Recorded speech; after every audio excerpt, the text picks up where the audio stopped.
So hello students, welcome back again. तो आज का लेक्चर जो होगा वो पॉलिनोमियल्स पे होगा। लास्ट का लेक्चर हमने डिस्कस किया, एक कंप्लीट लेक्चर में हमने डिस्कस किया रियल नंबर्स क्या होते हैं। उस लेक्चर में जिस तरीके से हमने सीखा बिल्कुल जीरो से एडवांस लेवल तक। अब एडवांस लेवल का मतलब ये है कि हमने पहले सीखा बेसिक चीजें, फिर हमने सीखा कि कौन कौन से टॉपिक हमने डिस्कस करने हैं और हर एक टॉपिक को बिल्कुल अच्छे तरीके से समझा, बिल्कुल अच्छे तरीके से ऑपरेट किया, ताकि हम ये समझ सकते हैं कि किसी भी प्रॉब्लम को सॉल्व करने के लिए किस तरीके का अप्रोच हमारे पास होना चाहिए।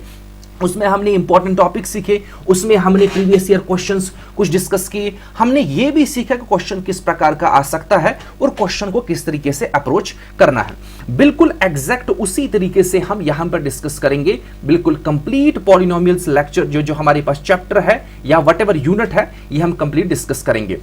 अब ये जो लेक्चर सीरीज है ये इंपॉर्टेंट है उन स्टूडेंट्स के लिए जिनका एग्जाम जो है अभी नवंबर या दिसंबर में, specially JK board mean Jammu and Kashmir board of school education, जो हमारे पास जेके बोर्ड है, उन स्टूडेंट्स के लिए ये वाली लेक्चर सीरीज जो है बहुत ज्यादा इंपॉर्टेंट है। अब इसका मतलब ये नहीं है कि जो बाकी स्टूडेंट्स हैं उनके लिए इंपॉर्टेंट नहीं है। जो हमारे पास बाकी स्टूडेंट्स भी हैं, जैसे सीबीएसई की बात करेंगे या किसी भी अदर बोर्ड्स की, क्योंकि हमारे पास मैथमेटिक्स एनसीईआरटी ऑलमोस्ट कॉमन होता है हर एक का। अब किसी में हमारे पास एक्स्ट्रा टॉपिक्स हम पढ़ते हैं या किसी में हमारे पास क्वेश्चन का अप्रोच या क्वेश्चन नंबर्स जो होता है वो डिफरेंट टाइप्स होता है, वो सारी चीजें हम डिस्कस करेंगे और हर एक बोर्ड में जो कॉमन चीजें हैं वो यहां पर हम डिस्कस करेंगे। तो यहां पर भी हम वही सीखेंगे, बिल्कुल जीरो से स्टार्ट करेंगे और देखेंगे, आहिस्ता आहिस्ता अप्रोच करेंगे टॉपिक्स की ओर, फिर आहिस्ता आहिस्ता अप्रोच करेंगे कि हमें क्वेश्चन किस तरीके से सॉल्व करना है।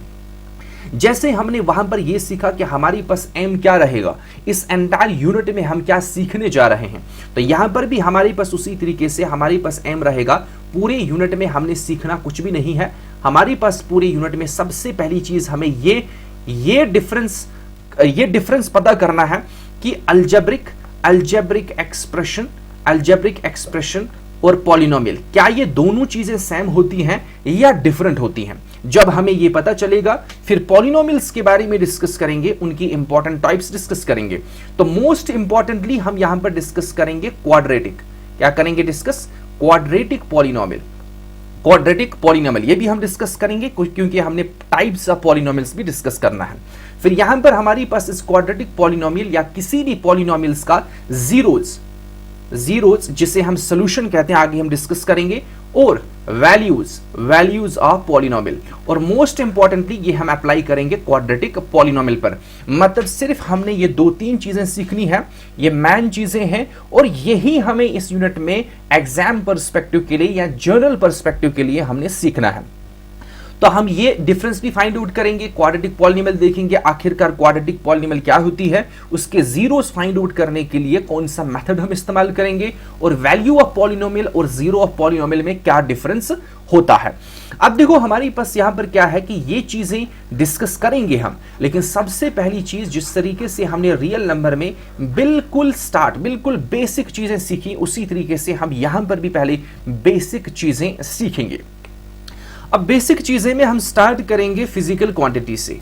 कहां से स्टार्ट करेंगे, फिजिकल क्वांटिटी से। अब आप ये सोच रहे होंगे तो फिजिकल क्वांटिटी तो फिजिक्स में होता है, ये कहां से आ गया हमारे पास फिजिकल क्वांटिटी। देखो हमारे पास फिजिकल क्वांटिटी या क्वांटिटी की अगर हम बात करेंगे, ये मैथ्स में ही अप्लाई होता है, क्योंकि क्वांटिटी जो होती है वो ऐसी चीज है जिसको हम मेजर कर सकते हैं, जिसको मेजर करने के बाद वैल्यूज में रिप्रेजेंट कर सकते हैं। और वैल्यूज का तो हमने पढ़ा रियल नंबर में हमने पढ़ा कि वैल्यूज को रिप्रेजेंट करने के लिए हमारे पास सिंबल्स होते हैं जिनको हम नंबर कहते हैं, और नंबर जो है जो हम फिजिक्स में इस्तेमाल करते हैं वो यहां मैथ से आते हैं। तो वापस आते हैं हमारी बस फिजिकल क्वांटिटी। हम सबको पता है कि फिजिकल क्वांटिटी एक ऐसी चीज होती है जिसको हम मेजर कर सकते हैं, which can be measured। जैसे हमारी पास लेंथ है, जैसे हमारी पास मास है, जैसे हमारे पास वेट है, जैसे हमारे पास एज है, ये सारी चीजें हम डिस्कस करते हैं। जैसे कि हमारे पास साइज, जो ट्राइंगल है उसकी लेंथ मेजर करना होगा, ठीक है नहीं, तो इसका मतलब वहां पर मुझे मेजर करना है, कुछ वैल्यूज आ जाएंगी। तो वो सारी चीजें जिनको हम मेजर कर सकते हैं उनको हम कहते हैं फिजिकल क्वांटिटीज। अब फिजिकल क्वांटिटीज जब हम मेजर करते हैं तो हमारे पास दो किस्म की फिजिकल क्वांटिटीज आती हैं। अब ध्यान रखना, सिर्फ दो किस्म की फिजिकल क्वांटिटी नहीं है, हम एक बेसिस लेंगे, उस बेसिस के आधार पर या उस बेसिस पर हमारे पास फिजिकल क्वांटिटीज दो किस्म की होती हैं, और वो बेसिस है हमारे पास वेरिएबिलिटी। वेरिएबिलिटी के बेसिस पर हमारी पास फिजिकल क्वांटिटी जो है दो किस्म की हैं। एक है मेरे पास वेरिएबल फिजिकल क्वांटिटी, या वेरिएबल फिजिकल क्वांटिटी को साइड में रखेंगे, एक है वेरिएबल, दूसरे है हमारे पास कांस्टेंट। दोनों हमारे पास हैं फिजिकल क्वांटिटीज। अब हमारे पास क्या है कि वेरिएबल जो हमारे पास है ये वो सारी फिजिकल क्वांटिटीज हैं जिनका वैल्यू जो है, ये ध्यान रखना है, जिनका वैल्यू हमारे पास फिक्स्ड नहीं होता है, जिनका वैल्यू जो है कंटिन्यूअसली चेंज हो सकता है या चेंज होगा, या डिफरेंट वैल्यूज हो सकती हैं, कुछ भी हम कह सकते हैं। फॉर एग्जाम्पल मैं अगर अभी आपको ये कहूंगा कि अभी हमारे पास टेम्परेचर क्या है और थोड़ी देर के बाद क्या यही टेम्परेचर होगा, आप कहेंगे हो भी सकता है, नहीं भी हो सकता है। इसका मतलब यह है कि टेम्परेचर हमारे पास क्वांटिटी तो है, उसको मेजर तो कर सकते हैं, उसको नंबर में रिप्रेजेंट कर सकते हैं, लेकिन मुझे नहीं पता कि हमारे पास एग्जैक्ट क्या होगा। इसी तरीके से हमारे पास एक क्लासरूम है, आपको पूछा जाए क्लासरूम में हर एक की एज कितनी है, आप नहीं बता सकते हैं जब तक ना आपको पता होगा। तो आप लेट अस सपोज दैट कुछ वैल्यूज देंगे, बताएंगे कि ऐसा होगा, लेकिन वो एज जो होगी स्टूडेंट टू स्टूडेंट वेरी करेगी, क्योंकि एज एक ऐसा क्वांटिटी है जो वेरी कर सकती है, जो फिक्स्ड नहीं है। तो हमारी बस वेरिएबल फिजिकल क्वांटिटीज या वेरिएबल्स क्वांटिटीज इस प्रकार की क्वांटिटीज हैं जिनका वैल्यू जो है फिक्स्ड नहीं होता है, जिनका वैल्यूज मैथमेटिकल कैलकुलेशंस, अगर फिजिक्स के टर्म में कहेंगे तो जब हम एक्सपेरिमेंट परफॉर्म करते हैं उस दौरान फिजिकल क्वांटिटीज का वैल्यू अगर चेंज हो रहा है उस एंटायर प्रोसेस के दौरान, उसको हम कहेंगे वेरिएबल फिजिकल क्वांटिटी। मैथमेटिक्स के टर्म में कहेंगे हमारी पास ऐसी फिजिकल क्वांटिटीज जब हम उन पे मैथमेटिकल ऑपरेशन अप्लाई करेंगे, कोई भी किस्म का मैथमेटिकल ऑपरेशन, उनका वैल्यूज फिक्स नहीं हो सकता है, उनका वैल्यू कुछ भी हो सकता है। ऐसी जैसी फिजिकल क्वांटिटीज को हम वेरिएबल फिजिकल क्वांटिटी कहते हैं। अब अगर मेरे पास ऐसी जैसी फिजिकल क्वांटिटीज का वैल्यू पता ही नहीं है और ऐसी जैसी फिजिकल क्वांटिटीज का वैल्यू कंटिन्यूअसली चेंज हो रहा है, तो मुझे नहीं ना पता कि इनका वैल्यू क्या है। मैं नहीं ना लिख सकता हूं 1 स्क्वायर, मैं नहीं लिख सकता हूं 2, मैं नहीं लिख सकता हूं √2, ऐसा नहीं लिख सकता हूं, मुझे नहीं पता है। इसलिए ऐसी जैसी फिजिकल क्वांटिटीज को हम लेटर्स से डिनोट करते हैं। किन से डिनोट करते हैं? लेटर्स से डिनोट, जो अल्फाबेट में लेटर्स होते हैं उनसे डिनोट किया जाता है। जैसे कि मैं एक्स से डिनोट करूंगा, मैं वाई से डिनोट करूंगा, जेड से डिनोट करूंगा, टी से डिनोट करूंगा, P etcetera whatever.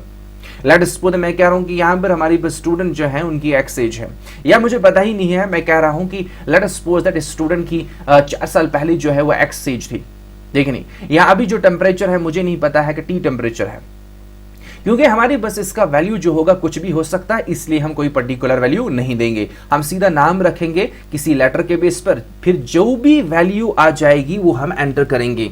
For example मेरे पास एक ऑब्जेक्ट जो है वो ट्रैवल कर रहा है, वो मूव कर रहा है।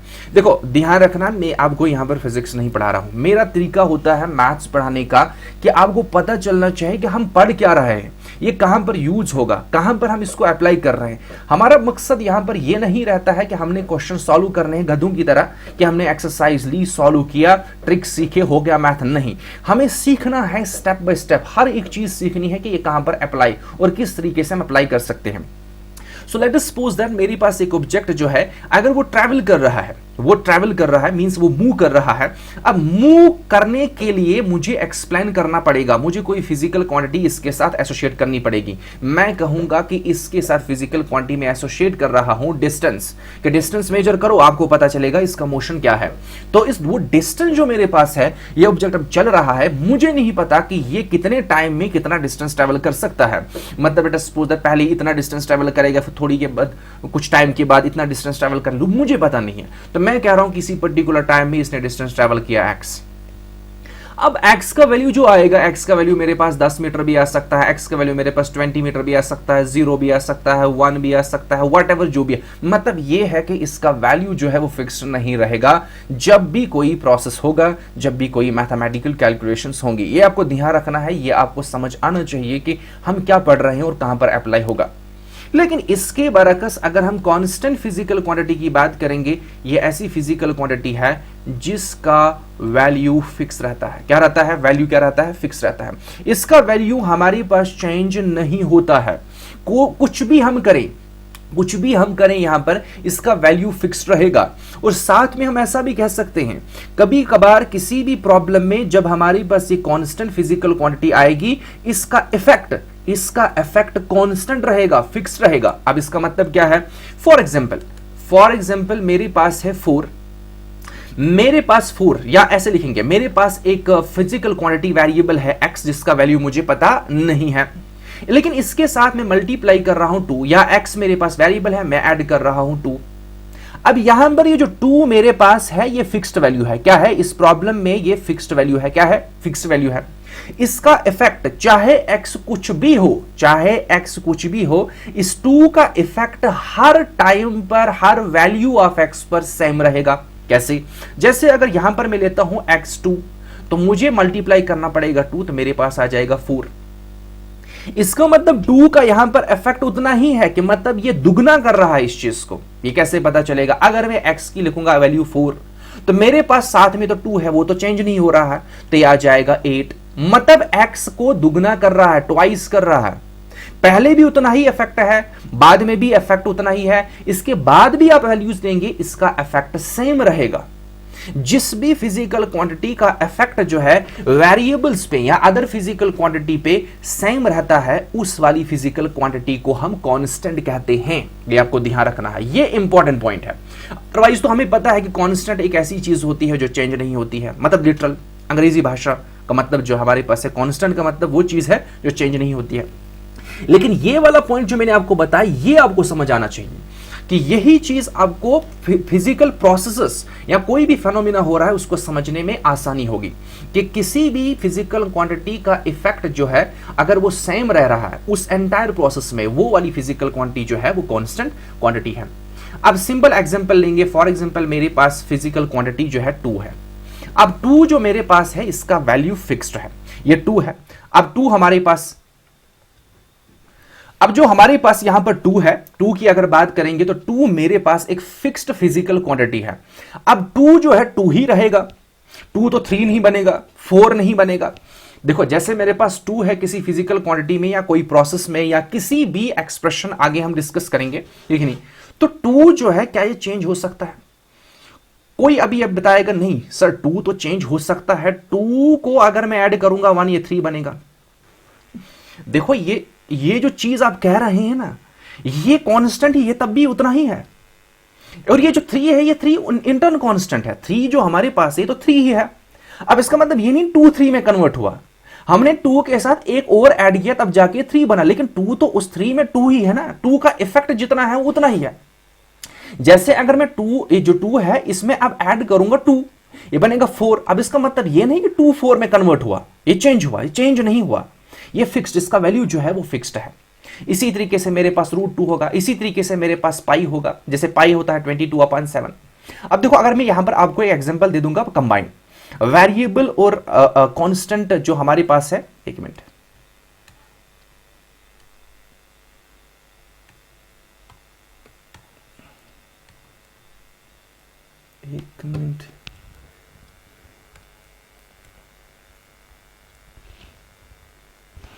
देखो अब अगर मैं आपको यहां पर वेरिएबल्स और कांस्टेंट को कंक्लूड करेंगे कि मेरे पास, लेट अस सपोज दैट आपने ये पढ़ा होगा area of circle. Late us suppose that area of circle जो आप निकालेंगे, किसी भी सर्कल का आपको एरिया निकालना होगा, तो आप लिखते हैं πr²। अब देखो हमारे पास यहां पर पाई की वैल्यू जो है वो है 22/7, लेकिन हमारे पास सर्कल अगर किसी भी किस्म का होगा, मतलब किसी भी किस्म का, किसी भी रेडियस का होगा, कितना बड़ा होगा, कितना छोटा होगा, व्हाटएवर, जो भी आप सर्कल लेंगे, उस एंटायर सर्कल्स में किसी भी सर्कल में आप एरिया निकालेंगे, हर एक सर्कल के साथ ये वैल्यू जो रहेगी ये फिक्स रहेगी, ये चेंज नहीं होगी। अब चेंज क्या होगा, जब सर्कल वेरी कर रहे हैं उसमें रेडियस चेंज हो रहा है, मुझे रेडियस नहीं पता कि हर एक सर्कल का क्या होगा, मुझे मेजर करना पड़ेगा, इसलिए मेरे पास ये रेडियस जो है ये वेरिएबल है, ये मेरे पास पाई जो है कांस्टेंट है, ये मेरे पास वेरिएबल है। अब गौर से देखेंगे, यहां पर हमने कांस्टेंट और वेरिएबल को आपस में कंबाइन किया। जब मैंने इस कांस्टेंट और वेरिएबल को आपस में कंबाइन किया, इसने कुछ बताया, कुछ एक्सप्रेस करने की कोशिश की कि हमारे पास अगर इस रेडियस का सर्कल होगा उसका एरिया इतना हो सकता है, इसके अंदर की जगह लेट अस सपोज मेरे पास ये सर्कल है, अगर इस सेंटर से लेकर यहां तक आपके पास डिस्टेंस पता है जो कि वेरिएबल है, उसके साथ अगर 22/7 आप मल्टीप्लाई करेंगे, इस सर्कल के अंदर का एरिया जो है, ये जो जगह है खाली जगह, ये आपको पता चलेगा कि ये कितना हो सकता है। तो इसका मतलब यह है कि हमें इस कांस्टेंट और वेरिएबल के साथ आपस में रिलेशन दिखाना है। अब ध्यान रखना कि हमारे पास ये जो कांस्टेंट है ये सेपरेट भी कुछ बता सकता है, इसी तरीके से वेरिएबल सेपरेट भी कुछ बता सकता है। अब इसका मतलब क्या है, मेरे पास अगर 2 है या मेरे पास अगर t है, अब जो 2 है ये कुछ बता सकता है, जैसे कि मेरे पास 2 रुपए हैं, 2 किलो आटा है, वट एवर जो भी 2 वैल्यूज होगा वो बताएगा। मतलब मैं कह रहा हूं कि दो एप्पल्स हैं, 2 मैन हैं, 2 वुमेन है, मतलब 2 जो है मुझे कुछ बता सकता है जब मैं किसी के साथ एसोसिएट करूंगा। इसी तरीके से अगर मैं टी ले लूंगा, मुझे इसका वैल्यू पता नहीं है, लेकिन ये टी मुझे बताएगा कुछ ना कुछ। अगर थोड़ी देर के बाद मेरे पास टी का वैल्यू 2 था, तो इसका मतलब यह है कि टी जो मेरे पास है ये कुछ बता रहा है कि इतना टेम्परेचर था। फिर उसके बाद इस 2 में 10 और ऐड हुआ उसके बाद, तो मतलब यह है कि मुझे बता रहा है कि 12 डिग्री है उसके बाद। तो मतलब यह है कि सेपरेट कांस्टेंट और सेपरेट वेरिएबल भी हमें कुछ ना कुछ बताता है, इसलिए हम इन चीजों को कहते हैं टर्म्स। क्या कहते हैं? टर्म्स। ध्यान रखना है कि मोस्ट इंपॉर्टेंटली जब कोई भी मैथमेटिक्स डिस्कस करता है वो कहता है कि हमारे पास टर्म उसी चीज को कहते हैं कि जहां पर मेरे पास कांस्टेंट और वेरिएबल साथ में हो। ये बिल्कुल ठीक है कि ये हमारे पास क्या होता है, टर्म होता है। क्या होता है? टर्म, जो कुछ एक्सप्लेन करने की कोशिश करता है, जो डे टू डे लाइफ की जो प्रॉब्लम्स होती हैं उसको बताता है। जैसे मैं कहूंगा कि मेरे पास 2 गुना ज्यादा एप्पल्स हैं, 2 गुना ज्यादा पैसे हैं, तो इसको एक्सप्रेस करने के लिए मेरे पास फिजिकल क्वांटिटी होनी चाहिए। तो एक कांस्टेंट होगा, एक वेरिएबल होगा। जैसे मैं कहूंगा 2 गुना पैसे, अब पैसे आ गया वेरिएबल, 2 जो है that is a fixed, that is a constant. ये टर्म्स होता है, लेकिन इसका मतलब ये नहीं कि अगर मैं 2 ले लूंगा, मैं x ले लूंगा, मैं x का पावर 2 ले लूंगा, मैं y ले लूंगा, मैं √2 ले लूंगा, क्या इसका मतलब ये नहीं कि ये कुछ कह रहा है, ये भी कुछ कह रहा है?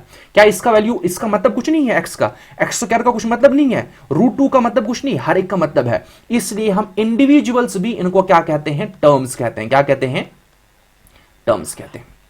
लेकिन अगर हम टर्म्स को आपस में रिलेट करेंगे, जैसे कि मैं 2 को रिलेट करूंगा x के साथ, मल्टीप्लाई करूंगा, तो मेरे पास आ जाएगा 2x। ये मुझे एक्सप्लेन करेगा। अगर मैं x बताऊंगा एज, तो मैं कहूंगा कि 2 गुना ज्यादा उसकी एज से।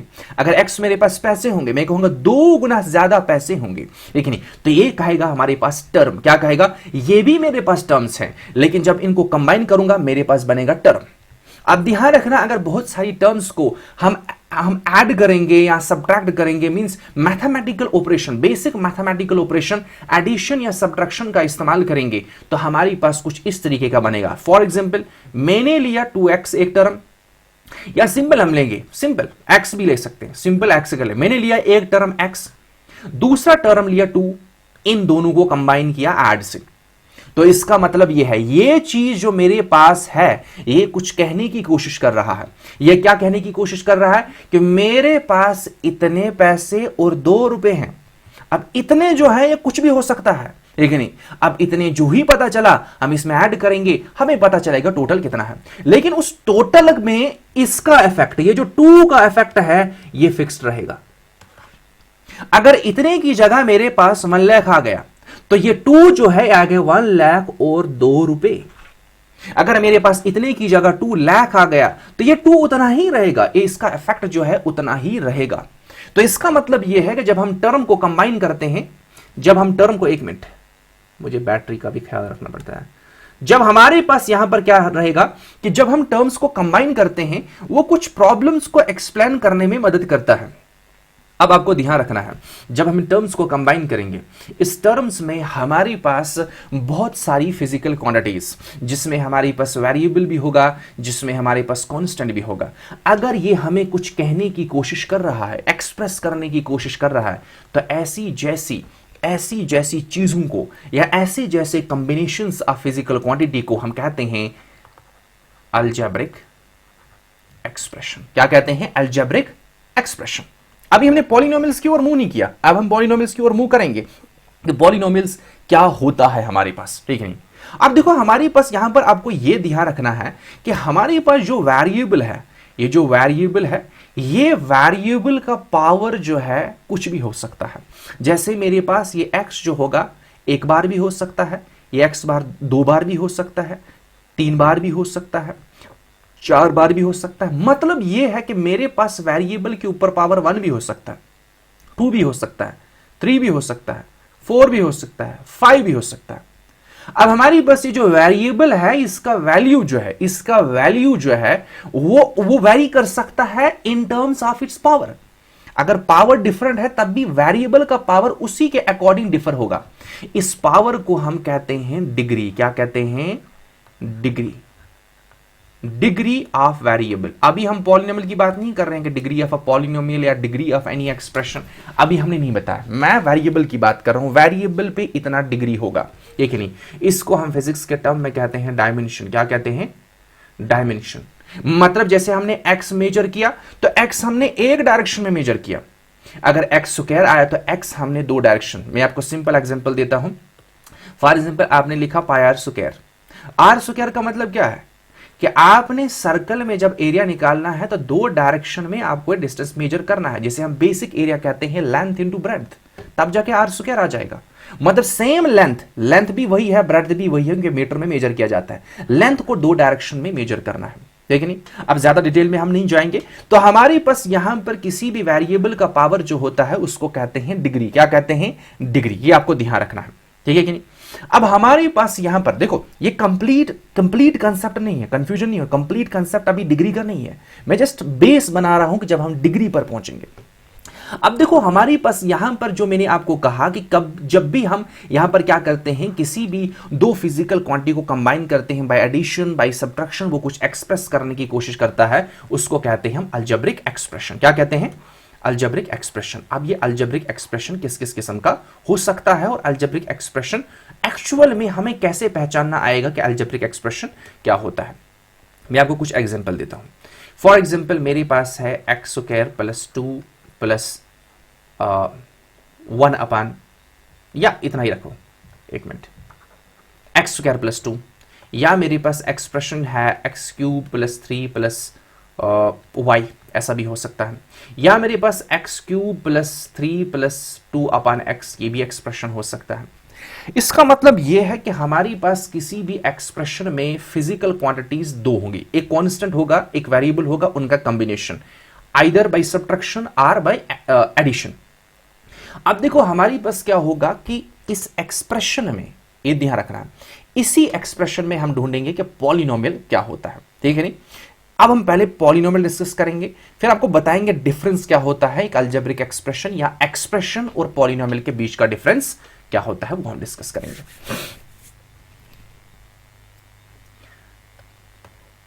एक मिनट। अब देखो मैं आपको एग्जांपल से सिखाऊंगा। लेट अस सपोज दैट मेरे पास एक एक्सप्रेशन है, that is x square plus 2, और दूसरा एक्सप्रेशन है let us suppose that x cube plus 1 upon x 2, ठीक है। तीसरा एक्सप्रेशन है let us suppose that root 2, ये बाहर x है प्लस 3, ठीक है नहीं। ये तीनों मेरे पास कुछ ना कुछ एक्सप्रेस कर रही, इसलिए मेरे पास अलजेब्रिक एक्सप्रेशन है। अब पॉलिनोमियल मेरे पास क्या होता है, फिर हम डिग्री ऑफ पॉलिनोमियल भी डिस्कस करेंगे, जो भी मैंने अभी आपको बताया। अगर पॉलिनोमियल की बात करेंगे तो पॉलिनोमियल हमारे पास एक्सप्रेशन ही होता है। क्या होता है? Algebraic expression. पॉलिनोमियल क्या होता है? पॉलिनोमियल एक ऐसा अलजेब्रिक एक्सप्रेशन होता है जहां पर वेरिएबल्स के ऊपर पावर या एक्सपोनेंट जो हम कहेंगे, जिसको हम डिग्री कहेंगे, क्या कहेंगे? पॉलिनोमियल एक ऐसा एक्सप्रेशन है, इसका मतलब पॉलिनोमियल भी एक्सप्रेशन ही होता है, लेकिन ऐसा एक्सप्रेशन जिसमें वेरिएबल के ऊपर पावर जो होता है वो पॉजिटिव इंटीजर होता है, या हम कहते हैं होल नंबर होता है। क्या होता है? Whole number. अब होल नंबर क्या होता है? 0 हो सकता है, 1 2 3 4 5 डैश डैश। अब अगर मैं आपको पूछूंगा कि मेरे पास एक्स स्क्वायर प्लस 2, क्या ये एक्सप्रेशन है? क्या ये एक्सप्रेशन है? हां है। क्या ये पॉलिनोमियल है? हां है, क्योंकि यहां पर वेरिएबल के ऊपर पावर 2 है और 2 जो है वो होल नंबर है। अब दूसरी एग्जांपल मैं आपको बताता हूं। दूसरी एग्जांपल मैंने लिया x square plus 1 upon x. क्या ये एक्सप्रेशन है? बिल्कुल है। It is a combination of physical quantities by addition. Expression है। क्या ये एक्सप्रेशन है? बिल्कुल है। क्या ये पॉलिनोमियल है? देखेंगे हम। x के ऊपर पावर है 2, लेकिन दूसरा x जो है उसके ऊपर है -1। इसको ऊपर लाएंगे -1 आ जाएगा। -1 होल नंबर नहीं है, इसलिए मेरे पास ये पॉलिनोमियल नहीं है। यहां से हमें क्या सीखने को मिला कि हमारे पास सारी पॉलिनोमियल्स क्या है, जितने भी पॉलिनोमियल्स हैं, ऑल पॉलिनोमियल्स आर एक्सप्रेशन, लेकिन all expressions need not to be polynomial. यह जरूरी नहीं है कि सारी एक्सप्रेशन पॉलिनोमियल होंगी, लेकिन सारी पॉलिनोमियल, क्योंकि पॉलिनोमियल है ही एक्सप्रेशन, एक ऐसी एक्सप्रेशन जिसका पावर जो होगा, वेरिएबल के ऊपर पावर जो होगा वो होल नंबर होगा। यह आपको ध्यान रखना है, ठीक है। अब यहां पर हम डिस्कस करेंगे पॉलिनोमियल की एक एग्जांपल लेंगे, उसके बेसिस पर हम डिस्कस करेंगे। देखो यहां से मुझे इतना आइडिया है कि आपको क्लियर हुआ कि एक एक्सप्रेशन और पॉलिनोमियल में डिफरेंस क्या होता है और पॉलिनोमियल क्या होता है। सिंपल भाषा में पॉलिनोमियल क्या होता है? पॉलिनोमियल हमारी पास इस प्रकार की एक्सप्रेशन होती है, इस प्रकार की एक्सप्रेशन जिस एक्सप्रेशन में हमारी पास वेरिएबल फिजिकल क्वांटिटी के ऊपर, या फिजिकल क्वांटिटी को मारो गोली, वेरिएबल्स के ऊपर हमारी पास होल नंबर पावर होती है। अगर मैं लिखना चाहूंगा किसी भी पॉलिनोमियल को, लेट अस सपोज दैट मैंने लिया एक पॉलिनोमियल जिसमें वेरिएबल है x, late us suppose that जिसमें वेरिएबल क्या है? x। तो मैं लिख सकता हूं इस पॉलिनोमियल को इस तरीके से, लिखूंगा an x raise to power n, ठीक है, plus an minus 1 x raise to power n minus 1, ठीक है नहीं, या इस तरीके से लिखेंगे, ये थोड़ा सा कंफ्यूजिंग आपको रहेगा, इस तरीके से भी लिख सकते हैं। लेट अस सपोज दैट मैं लिखूंगा a0 x raise to power 0, a1 x raise to power 1, a2 x raise to power 2, a3 x raise to power 3 plus dash dash an x raise to power n। यहां पर जो a0 a1 a2 a3 ये सारे real number है, ये constants हैं। क्या है? ये कॉन्स्टेंट है, ये कुछ भी हो सकता है, ये पॉजिटिव भी हो सकता है, नेगेटिव भी हो सकता है। लेकिन अगर वेरिएबल के ऊपर आप पावर देखेंगे, मैंने कहीं पर भी नेगेटिव नहीं लिया, मैंने लिए सारी होल नंबर्स। क्या लिए? यहां पर ये जो n है ये मेरे पास क्या है? होल नंबर है। अब अगर मैं n लेता हूं 2, क्या लेता हूं? मैक्सिमम पावर कितना? इसी को देखेंगे, इस एक्सप्रेशन को, एंटायर एक्सप्रेशन। अब ये एक्सप्रेशन क्यों है? क्योंकि पॉलिनोमियल एक्सप्रेशन ही होता है, लेकिन सारी एक्सप्रेशन पॉलिनोमियल नहीं है। अगर मैं n2 लेता हूं तो मेरे पास आ जाएगा a0 x raise to power 0 plus a1 x raise to power 1 plus a2 x raise to power 2, क्योंकि n का वैल्यू मैंने कितना लिया? 2। तो मेरे पास बना ये पॉलिनोमियल जिसका हाईएस्ट पावर कितना है वेरिएबल में? 2। कितना है? 2। अगर मैं n लेता हूं 1, कितना लेता हूं? 1, तो मेरे पास इसको देख के मैं क्या लिख सकता हूं? a0 x raise to power 0 plus a1 x raise to power 1। तो ये मेरे पास एक ऐसी पॉलिनोमियल है जिसका हाईएस्ट पावर कितना आ रहा है? 1। ठीक है। अब आपको यहां पर ध्यान रखना है कि जब भी हम पॉलिनोमियल लिखेंगे, अब एक एग्जांपल लेता हूं, रियल एग्जांपल लेता हूं, मैं इसको देखते हुए लिखूंगा इस तरीके से 3x square plus 2x plus 2। क्या ये इस तरीके का नहीं है? बिल्कुल है। क्या यहां पर ये एक्सप्रेशन है? ये हमें पता है ये एक्सप्रेशन है। अब मैं देखूंगा यहां पर वेरिएबल के ऊपर पावर होल नंबर है, देखो यहां पर 0 है, यहां पर 1 है, यहां पर 2, क्योंकि 2 के साथ लिख सकते हो ना x raise to power 0, anything raise to power 0 equals to 1, 0 1 2 है कि नहीं? होल नंबर है। इसका मतलब यह है कि ये हमारे पास पॉलिनोमियल है। क्या है? ये हमारे पास पॉलिनोमियल है, लेकिन इसमें वेरिएबल का हाईएस्ट पावर कितना है? 2 है। अब इसके बेस पर मैं पॉलिनोमियल लिखूंगा, मैं लिखूंगा 3x प्लस 2। अब यहां पर वेरिएबल का हाईएस्ट पावर कितना है? 1 है। पॉलिनोमियल में वेरिएबल का हाईएस्ट पावर कितना होगा उसको कहते हैं डिग्री। क्या कहते हैं? Degree of a polynomial. क्या कहते हैं? Degree of a polynomial. तो ये था हमारे पास डिग्री ऑफ पॉलिनोमियल। देखो जैसे मैं बताऊंगा इस पॉलिनोमियल का डिग्री क्या है, आप ये नहीं बताएंगे 0 भी है, 1 भी है, 2 भी है, नहीं, हाईएस्ट कितना है, उस वेरिएबल का हाईएस्ट पावर कितना है, हाईएस्ट एक्सपोनेंट कितना है, वो बताएगा उस पर्टिकुलर पॉलिनोमियल का हमारे पास डिग्री क्या हो सकता है। अब हम थोड़ा और बेसिक में सीखेंगे, फिर हम मूव करेंगे आगे की ओर। बेसिक में हम ये डिस्कस करेंगे कि हमारे पास पॉलिनोमियल्स जो होती हैं, ये जो पॉलिनोमियल्स होती हैं ये बहुत किस्म की हो सकती हैं। एक पॉलिनोमियल्स तो हमने पढ़ा है, क्लास 8th में भी पढ़ा है और क्लास 9th में भी पढ़ा है, वो है on the basis of number of terms. Number of terms अगर आपको याद होगा, और यहां पर हम पढ़ेंगे, और 9th में भी हमने ये पढ़ा है, ये चीजें हम 9th में भी पढ़ा है कि पॉलिनोमियल वहां पर भी है।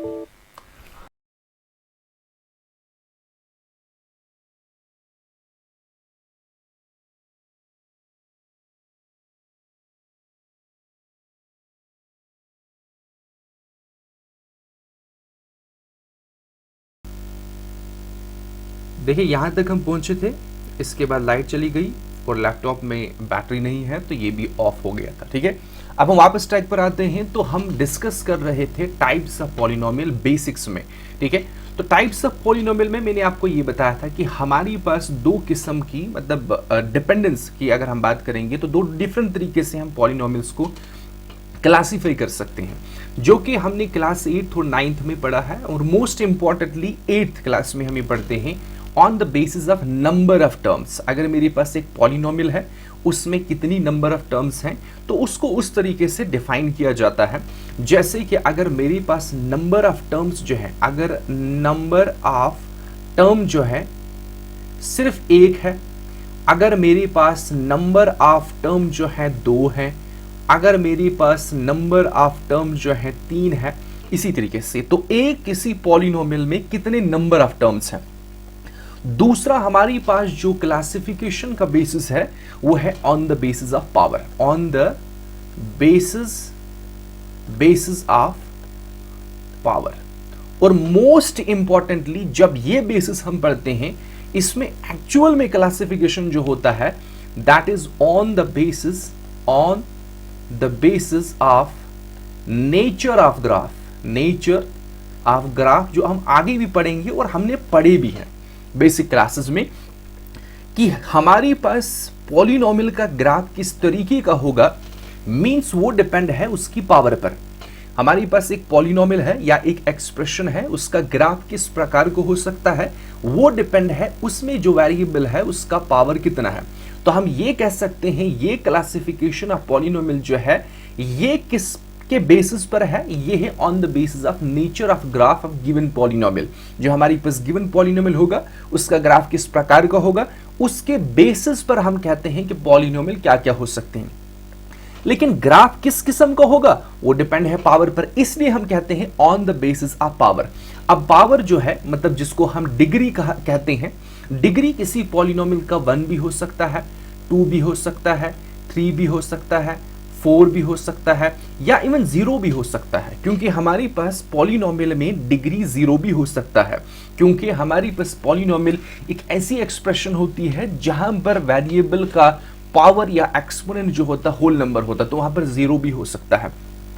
तो अगर इस प्रकार का, मतलब ये अगर बेसिस हम लेंगे on the basis of power, means ध्यान रखना जब भी हम पावर की बात करेंगे या डिग्री की बात करेंगे पॉलिनोमियल की, तो मतलब हम ये बता रहे हैं कि उसका ग्राफ किस प्रकार का होगा, उसके बेसिस पर हम उस पॉलिनोमियल का नाम देते हैं।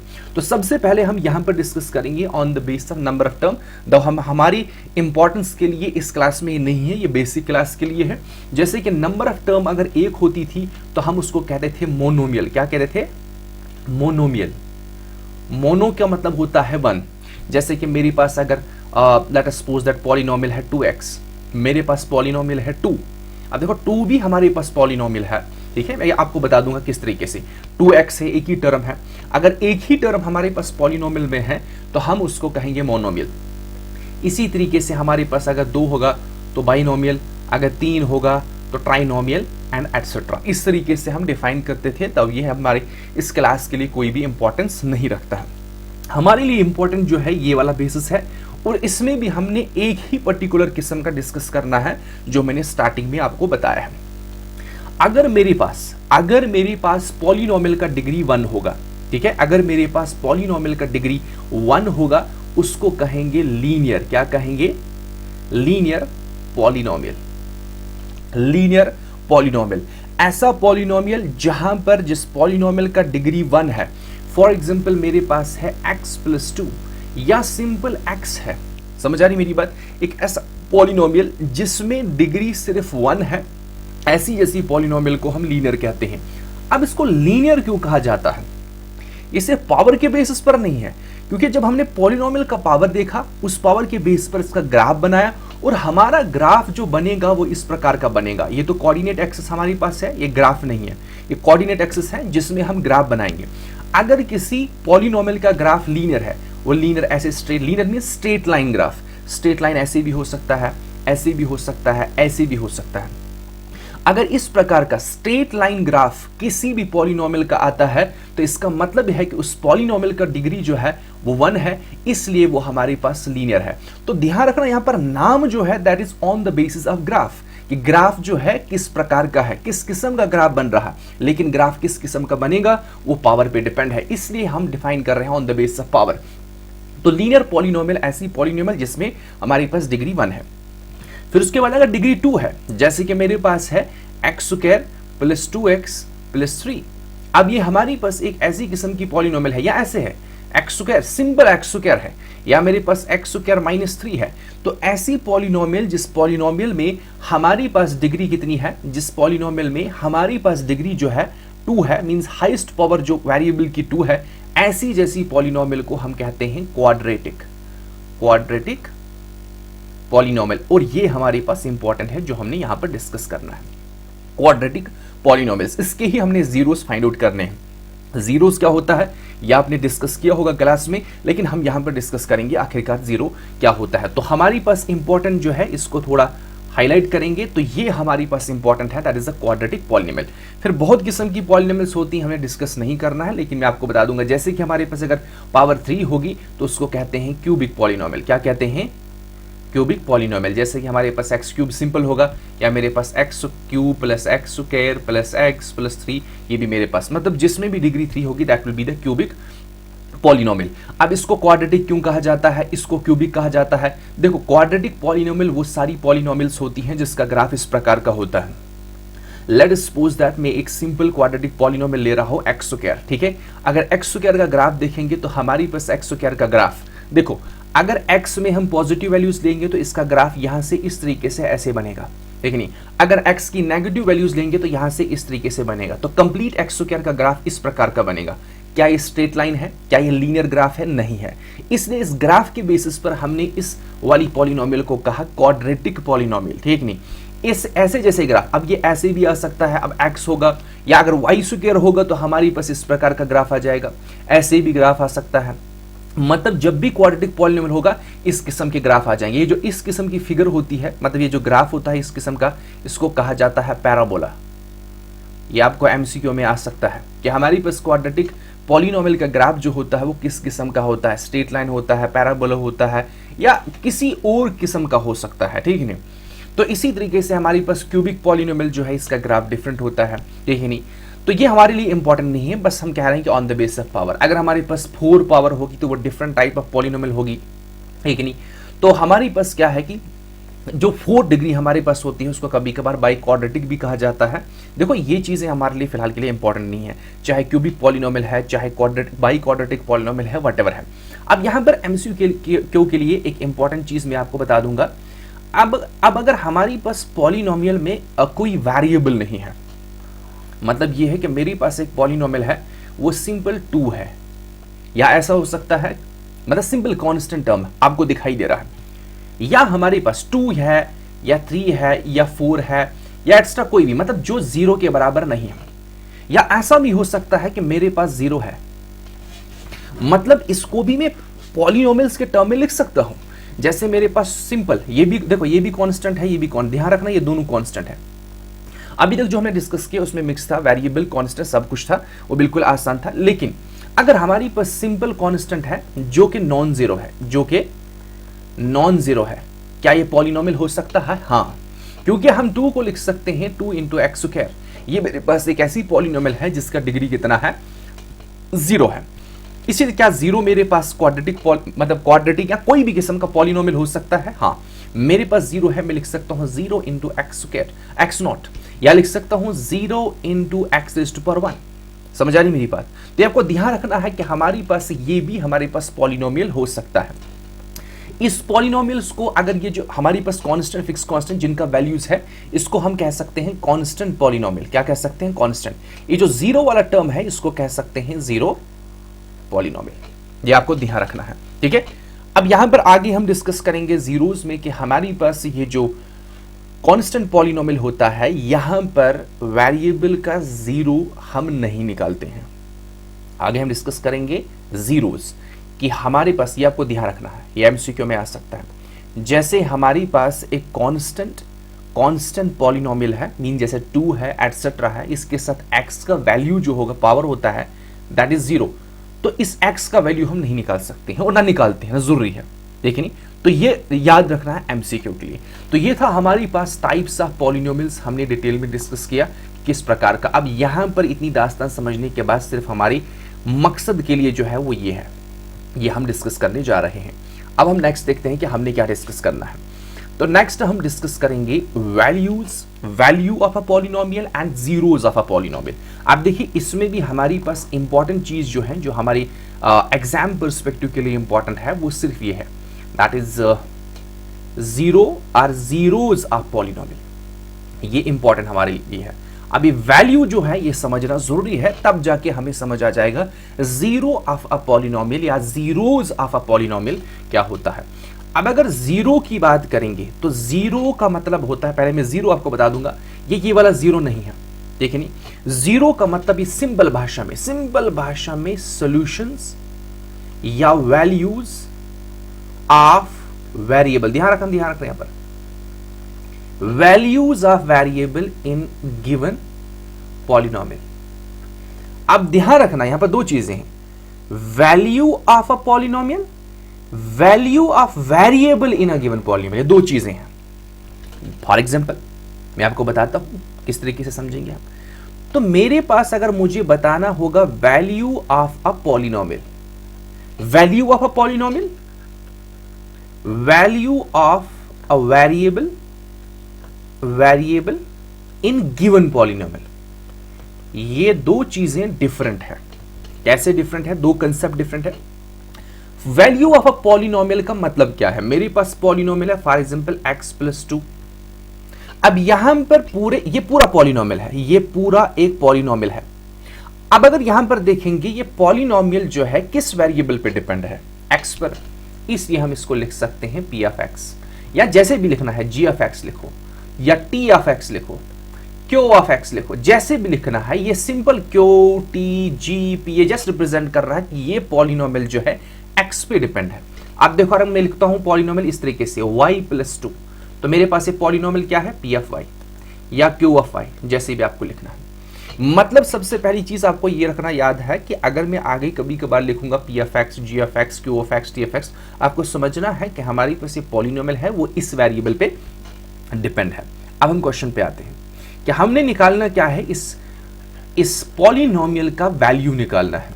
अब देखो सबसे पहली चीज हमारी पास अगर कोई चीज होती है तो मतलब कोई भी फिजिकल क्वांटिटी है, तो उसका एंटायर वैल्यू तब हमें मिलता है जब सारी वैल्यूज हम कलेक्ट करते हैं। कलेक्ट करने के बाद जो रिजल्ट आता है that represent the value of that very physical quantity.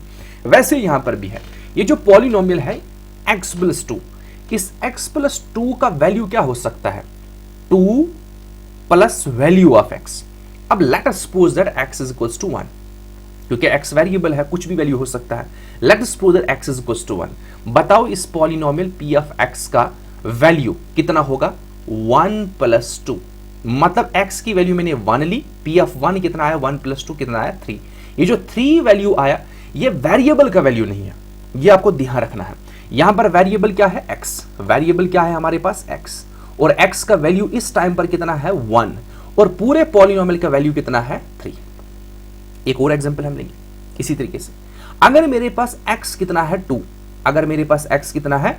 x की वैल्यू 2 है, तो बताओ मेरे पास पॉलिनोमियल pf2 कितना होगा। ये अब x की जगह लिखना है ना, pf, देखो pf अगर मैं लिखूंगा तो ये तो जनरल टर्म है कि pf(x = x + 2, यहाँ पर x की वैल्यू नहीं है। अब अगर x की वैल्यू में 2 लिख रहा हूं तो लिखूंगा pf2 कितना आ जाएगा, 2 + 2 कितना आया 4। ये 4 जो है ये x की वैल्यू नहीं है, x की वैल्यू डिफरेंट है। ये जो 4 है ये total value of this polynomial है, इसको कहेंगे वैल्यू ऑफ पॉलिनोमियल। क्या कहेंगे, वैल्यू ऑफ पॉलिनोमियल। अब ध्यान रखना है, value of variable in a given polynomial क्या है। Value of variable in given polynomial ये है जो वैल्यूज हम वेरिएबल की एंटर कर रहे हैं और हमारे पास वैल्यू ऑफ द पॉलिनोमियल आता है, उसको कहते हैं value of variable in a given polynomial. अब यहां पर हमने एक स्पेसिफिक वैल्यू ऑफ वेरिएबल पढ़ना है। स्पेसिफिक वैल्यू ऑफ वेरिएबल का मतलब क्या है, यहां पर अगर मेरे पास अगर value of polynomial at given value of variable is equals to 0। देखो यहां पर हमने एट x = 1, x = 1 जो हमने लिया गिवन वेरिएबल का वैल्यू लिया 1, उस पर मेरे पास वैल्यू ऑफ पॉलिनोमियल कितना है 3। मैंने वेरिएबल का वैल्यू लिया 2, पॉलिनोमियल का वैल्यू कितना आया 4। अगर मेरे पास किसी भी गिवन वैल्यू जो मैं चूज कर रहा हूं वेरिएबल की वैल्यू, अगर मैं वेरिएबल की वैल्यू कोई चूज कर रहा हूं, मतलब x की वैल्यू कोई वैल्यू चूज कर रहा हूं सच दैट कि पूरे पॉलिनोमियल का वैल्यू कितना हो रहा है 0, वो वैल्यू ऑफ वेरिएबल रिप्रेजेंट करेगा उस पॉलिनोमियल का 0, मतलब उस पॉलिनोमियल का सॉल्यूशन। सिंपल भाषा में क्या मैं बता रहा हूं आपको, दो चीजें हमने सीखी, value of polynomial, value of variable in a given polynomial. Value of polynomial क्या होता है कि हमारे पास एंटायर पॉलिनोमियल का कलेक्टिव वैल्यू कितना होता है जब हम वेरिएबल की कुछ वैल्यू एंटर करेंगे। दूसरा है आपके पास वैल्यू ऑफ वेरिएबल, कि आप वेरिएबल की क्या क्या वैल्यूज एंटर कर रहे हैं, वो वेरिएबल की वैल्यू है। लेकिन अगर मेरे पास वेरिएबल की वैल्यू, ध्यान रखना, अगर वेरिएबल की वैल्यू आप ऐसी लेते हैं सच दैट पूरे पॉलिनोमियल का वैल्यू कितना बन रहा है 0, ध्यान रखना कंफ्यूजन नहीं होनी है। अगर आप वेरिएबल की वैल्यू वो लेते हैं सच दैट पूरे पॉलिनोमियल का वैल्यू कितना आ रहा है 0, वो वैल्यू ऑफ वेरिएबल रिप्रेजेंट करेगा 0 of given polynomial. For example यही सेम एग्जांपल हम लेंगे कि मैंने पॉलिनोमियल लिया p(x) कितना लिया x + 2। अब अगर मैं x ले रहा हूं x = -2, x कुछ भी हो सकता है, बताओ इस केस में मेरे पास p(x) कितना आएगा, -2 + 2 कितना आ जाएगा 0। इसका मतलब ये है कि -2 जो है इस पॉलिनोमियल का 0 है। क्या है, इस पॉलिनोमियल का क्या है 0 है। अब यहां पर आपको नोट रखना है, एक हमारे पास नोट इस प्रकार का है कि मेरे पास पॉलिनोमियल जो है इसके नंबर ऑफ जीरोस, इसके कितने जीरोस हो सकते हैं, वैल्यूज, ये आपको समझ आए। जीरो का मतलब क्या होता है, value of a variable, variable का वो वैल्यू जिस वैल्यू ऑफ वेरिएबल पर टोटल पॉलिनोमियल जो है वो किसके बराबर आ जाता है 0 पर। अब मेरे पास जो पॉलिनोमियल है, पॉलिनोमियल में कितने नंबर ऑफ जीरोस होंगे, that depends on degree of given polynomial. For example मेरे पास अगर पॉलिनोमियल है जिसका डिग्री 1 है तो उसमें 0 कितने होंगे, 1, एक ही होगा। 1 मतलब 1 नहीं होगा, एक ही 0 होगा। अगर मेरे पास पॉलिनोमियल है जिसका डिग्री 2 है, मतलब जैसे क्वाड्रेटिक है, तो उसमें जीरोस कितने होंगे, 2, कितने होंगे। इसी तरीके से अगर डिग्री 3 है तो मेरे पास 0 कितने होंगे, 3। तो सिंपल भाषा, जितनी डिग्री होगी उतने जीरोस हमारे पास आ जाएंगे। अब अगर अपने काम पर हम आ जाएंगे, जो हमारा मकसद है वो है क्वाड्रेटिक पॉलिनोमियल। क्या है, क्वाड्रेटिक पॉलिनोमियल। तो इसका मतलब जब भी हम क्वाड्रेटिक पॉलिनोमियल सॉल्व करेंगे, उसका जीरोस फाइंड आउट करने की कोशिश करेंगे, तो उसमें कितने जीरोस निकलने चाहिए, 2। अब कभी कभार हमारे पास ये 2 हमारे पास जीरो जो है ये डिफरेंट भी आ सकते हैं, ये ध्यान रखना है। ये सेम भी आ सकते हैं, ये ध्यान रखना है। सेम होंगे तब भी हम उनको काउंट करेंगे 2 जीरोस हैं। डिफरेंट होंगे फिर तो 2 काउंट ही करेंगे। तो ये हो गया हमारे पास जीरोज ऑफ पॉलिनोमियल, और जीरोज ऑफ पॉलिनोमियल्स हम किस तरीके से फाइंड आउट कर सकते हैं। कि हमने मेथड नहीं समझा अभी, हम ये डायरेक्ट इंस्पेक्शन से हम कर रहे हैं। देखिए नहीं, ये आपको ध्यान रखना है, हमारे पास अभी कोई मेथड हमने डिस्कस नहीं किया है, तो हम मेथड भी डिस्कस करेंगे किस तरीके से हम जीरोस फाइंड आउट करते हैं, ठीक है कि नहीं। अब हम नेक्स्ट क्या डिस्कस करेंगे, तो नेक्स्ट हमारे पास है graphical representation of polynomial.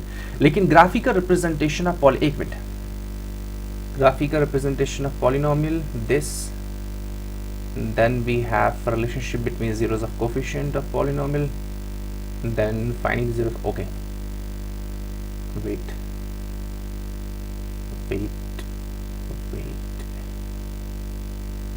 okay, तो अब हम डिस्कस करेंगे ग्राफिकल रिप्रेजेंटेशन ऑफ पॉलिनोमियल। मुझे उम्मीद है यहां तक आपको सब कुछ समझ आया होगा। तो ग्राफिकल रिप्रेजेंटेशन ऑफ पॉलिनोमियल का मतलब क्या है, कि मतलब यहाँ जियोमेट्रिकल रिप्रेजेंटेशन भी है। अगर मैथ्स में जियोमेट्रिकल रिप्रेजेंटेशन होगा तो एक ही बात हमारे पास है, ग्राफिकल और जियोमेट्रिकल रिप्रेजेंटेशन ऑफ पॉलिनोमियल। हमारे पास कोई भी पॉलिनोमियल है, मैंने आपको स्टार्टिंग में अभी कहा कि जब हमने टाइप्स ऑफ पॉलिनोमियल पढ़ा कि वहां पर मैंने कहा कि कोई भी पॉलिनोमियल होता है उसका पर्टिकुलर ग्राफ होता है। अब हमारे पास यहां पर ये आपको ध्यान रखना है, ये आपको ध्यान रखना है, इस एंटायर चैप्टर में जो भी पॉलिनोमियल हम डिस्कस करेंगे उसमें सिर्फ एक ही वेरिएबल होगा। दो किस्म के वेरिएबल, ये नहीं कि ऐसे भी होगा x square plus y square plus 2, ऐसा दो वेरिएबल नहीं होंगे, एक ही वेरिएबल होगा। चाहे वो एक्स हो, चाहे वो टी हो, चाहे वो यू हो, चाहे वो वाई हो, एक वेरिएबल के रिलेटेड हम डिस्कस करेंगे, ठीक है। अब जब हम पॉलिनोमियल का ग्राफ डिस्कस करेंगे तो वो ग्राफ हमें बताता है बिहेवियर, और उस बिहेवियर के बेस पर हम उस पॉलिनोमियल का नाम रखते हैं। अब देखो वो ग्राफ हमें क्या कहता है, ग्राफ हमें बहुत सारी चीजें कहता है। सबसे पहली चीज देखो, ग्राफिकल रिप्रेजेंटेशन में हमें सीखना क्या होता है। ग्राफिकल रिप्रेजेंटेशन में हमें यह सीखना होता है कि अगर मेरे पास कोई पॉलिनोमियल है, उसका जब ग्राफिकल रिप्रेजेंटेशन, उसका ग्राफ में डिपिक्ट करूंगा, वो ग्राफ किस किस्म का होगा। जिस किस्म का ग्राफ होगा मुझे वो बताएगा कि इस पॉलिनोमियल में जो वेरिएबल है उसका बिहेवियर इस प्रकार का है। मतलब ये है कि मेरे पास अगर कोई, लेट अस सपोज दैट ये मेरे पास कोऑर्डिनेट एक्सिस है और मेरे पास ग्राफ जो है इस प्रकार का आ रहा है, और मैं कह रहा हूं कि मेरे पास पॉलिनोमियल है something x plus something whatever, और ये लीनियर ग्राफ है।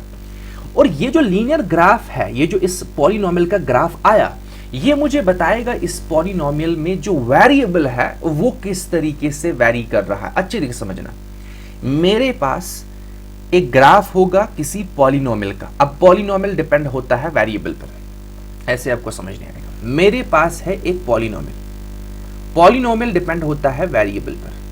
अब जब मैं पॉलिनोमियल का ग्राफ बनाऊंगा, वो ग्राफ किसी प्रकार का होगा, that is suppose that linear graph है। वो लीनियर ग्राफ मुझे ये बताएगा कि ये जो इस पॉलिनोमियल में वेरिएबल है ना, वो किस तरीके से वैरी कर रहा है। मतलब ये है कि वो उस पॉलिनोमियल के बिहेवियर के बारे में बताएगा, ठीक है नहीं। अब अगर ग्राफ इस तरीके का होगा, मुझे यहां से क्लियर पता चलेगा कि इस पॉलिनोमियल में वेरिएबल जो है इस तरीके से वैरी हो रहा है, उसका पावर इतना है। तो ये हो गया पहला ग्राफिकल रिप्रेजेंटेशन का इंपॉर्टेंस, ये हमें बताता है बिहेवियर ऑफ गिवन पॉलिनोमियल। दूसरा इसका सिग्निफिकेंस या ग्राफिकल रिप्रेजेंटेशन से किसी भी पॉलिनोमियल का ग्राफिकल रिप्रेजेंटेशन या जियोमेट्रिकल रिप्रेजेंटेशन हमें यह बताता है कि number of zeros of polynomial.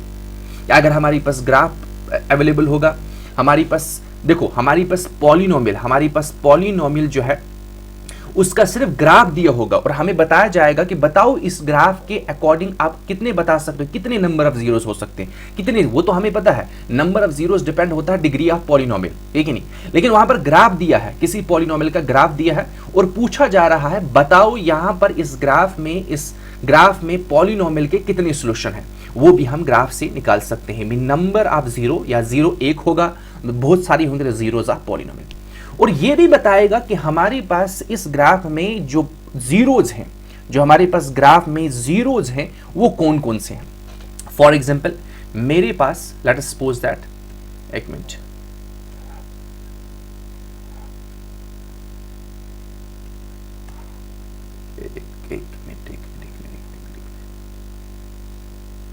Late us suppose that ये हमारे पास ग्राफ है। अब अगर मैं यहां पर इस तरीके का ग्राफ बना रहा हूं, ये हमारे पास ग्राफ है, लेट अस सपोज दैट, और यहां से इस तरीके से, ठीक है। सबसे पहली चीज ये मेरे पास ग्राफ जो है, वेट एक मिनट,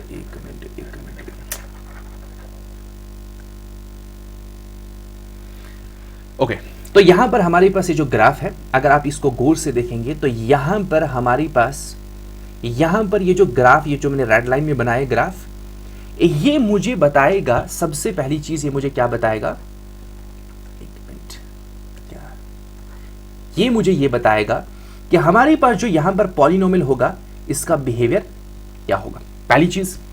दूसरी चीज में मुझे ये बताएगा नंबर ऑफ जीरोस। अब नंबर ऑफ जीरोस कैसे बताएगा?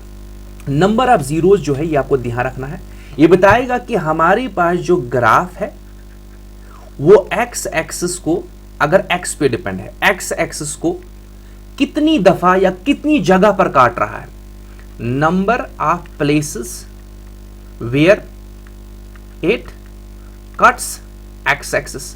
जो मेरे पास ग्राफ है वो एक्स एक्सिस को कितनी जगहों पर काट रहा है, इंटरसेक्ट कर रहा है, वो मुझे बताएगा इस ग्राफ। देखो यहां पर मैंने कोई भी पॉलिनोमियल नहीं बताया, मैंने ग्राफ बताया, बताओ इसके सॉल्यूशन कितने हैं। आपको क्या काम करना, आपने देखना एक्स एक्सिस पे कितनी जगहों पर काट रहा है, ये कितनी जगहों पर, ये एक मिनट, कितनी जगहों पर काट रहा है, एक तो यहां पर और एक यहां पर, हो गए ये। तीसरी चीज मुझे ये भी बताएगा कि हमारे पास इसके ये जो हमारे पास जहां पर ये इंटरसेक्ट कर रहा है, ये इसके सॉल्यूशंस हैं। तो अब अगर आपको पूछा जाए कि इसमें कितने सॉल्यूशंस हैं, तो दो सॉल्यूशन हैं, एक्स एक्सिस पे दो जगहों पर काट रहा है। अब अगर ये पूछा जाएगा कौन कौन से सॉल्यूशन है, तो मैं बताऊंगा -2 और +2। यही मैं कहना चाह रहा हूं कि ग्राफ जो किसी पॉलिनोमियल का ये चीजें हमारे पास इंफॉर्मेशन देता है। तो this was all about the basic concept, the introductory part of polynomial, कि हमारे पास पॉलिनोमियल क्या होता है, उसके जीरोस क्या होते हैं, टाइप्स क्या होता है, बिल्कुल बेसिक चीजें हमने समझी।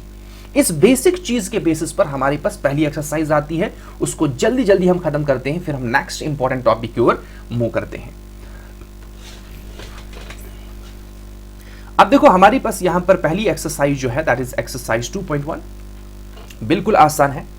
अब हमारे पास सबसे पहले ध्यान रखना है, जो हमने अभी लास्ट टॉपिक पढ़ा, तो इसके बेसिस पर ये हमारे पास एक्सरसाइज है। यहां पर क्या पूछा जा रहा है, ये एमसीक्यू में आ सकता है। आप ये उम्मीद नहीं रखेंगे कि ये 3 मार्क्स का क्वेश्चन आ जाएगा या 2 मार्क्स का क्वेश्चन आ जाएगा। अगर आएगा एमसीक्यू में 1 मार्क्स का, फिलहाल के लिए इसके चांसेस बहुत कम होते हैं, ठीक है नहीं, बोर्ड जेके बोर्ड्स में बहुत ज्यादा कम चांस पे, अगर आएगा तो एमसीक्यू में 1 मार्क्स का आएगा। अब यहां पर क्या बता रहा है कि यहां पर हमारे पास ग्राफ जो है y = pfx, ठीक है नहीं, ये ग्राफ्स हमारे पास हैं जिसमें जो पॉलिनोमियल्स, ये पॉलिनोमियल है, मतलब हमारे पास यहां पर पॉलिनोमियल है जो x पे डिपेंड है। यहां पर दिया गया है, सारी फिगर्स दी गई हैं। For some polynomial pfx find the number of zeros of pfx। आपको बताना है ग्राफ को देखकर, देखो यहां पर कोई पॉलिनोमियल दिया है, नहीं दिया है, ग्राफ दिया है, ग्राफ के बेस पर आपको कहना है कि गिवन पॉलिनोमियल का कितने नंबर ऑफ सॉल्यूशन होंगे। अगर हम पहले ग्राफ पर जाएंगे, यहां पर ये है हमारे पास ग्राफ, देखो ये जो एक्स एक्सिस वाई एक्सिस है ना, ये कोऑर्डिनेट एक्सिस है, ये ग्राफ नहीं, इसमें कंफ्यूजन नहीं होनी, ये कोऑर्डिनेट एक्सिस है जिसमें हम किसी चीज को समझाते हैं। अगर फिजिक्स की भाषा में कहेंगे तो हमारे पास एक ऐसा सिस्टम होता है जिसमें हम किसी ऑब्जेक्ट के बारे में, ऑब्जेक्ट के फेनोमेना या एटलीस्ट ऑब्जेक्ट के मोशन को डिस्क्राइब करते हैं। अब वापस मैथ पे आ जाएंगे, तो हमारे पास ये कोऑर्डिनेट एक्सिस है जिसमें हम ग्राफ डिफाइन करते हैं किसी भी पॉलिनोमियल का। तो ये हमारे पास है ग्राफ। क्या आपको लगता है ये ग्राफ एक्स एक्सिस को कहीं पर काट रहा है, कहीं पर इंटरसेक्ट कर रहा है? नहीं। तो यहां पर नंबर ऑफ जीरोस कितने हैं, यहां पर जीरोस जो है वो कितने हैं, 0, कोई भी जीरो नहीं है, नो जीरो, इसमें कोई भी सॉल्यूशन नहीं है। अब यहां पर आ जाते हैं सेकंड ग्राफ पर। यहां पर ग्राफ है ये हमारे पास ग्राफ है, ये ग्राफ है, ये गिवन पॉलिनोमियल का ग्राफ है। ये एक्स एक्सिस को कितनी जगहों पर काट रहा है, एक जगह पर, इसका मतलब इसमें जीरोस कितने हैं, 1। इसी तरीके से अगर इस पर फोकस करेंगे, देखो यहां पर ये हो गया 1, ये हो गया 2, ये हो गया 3, तो इसमें सॉल्यूशंस कितने हैं, 3 सॉल्यूशंस या 3 जीरोस हैं। अब अगर यहां पर आ जाएंगे तो हमारे पास 2 जगहों पर काट रहा है, तो इसका मतलब यहां पर सॉल्यूशंस या जीरोस कितने हैं, 2।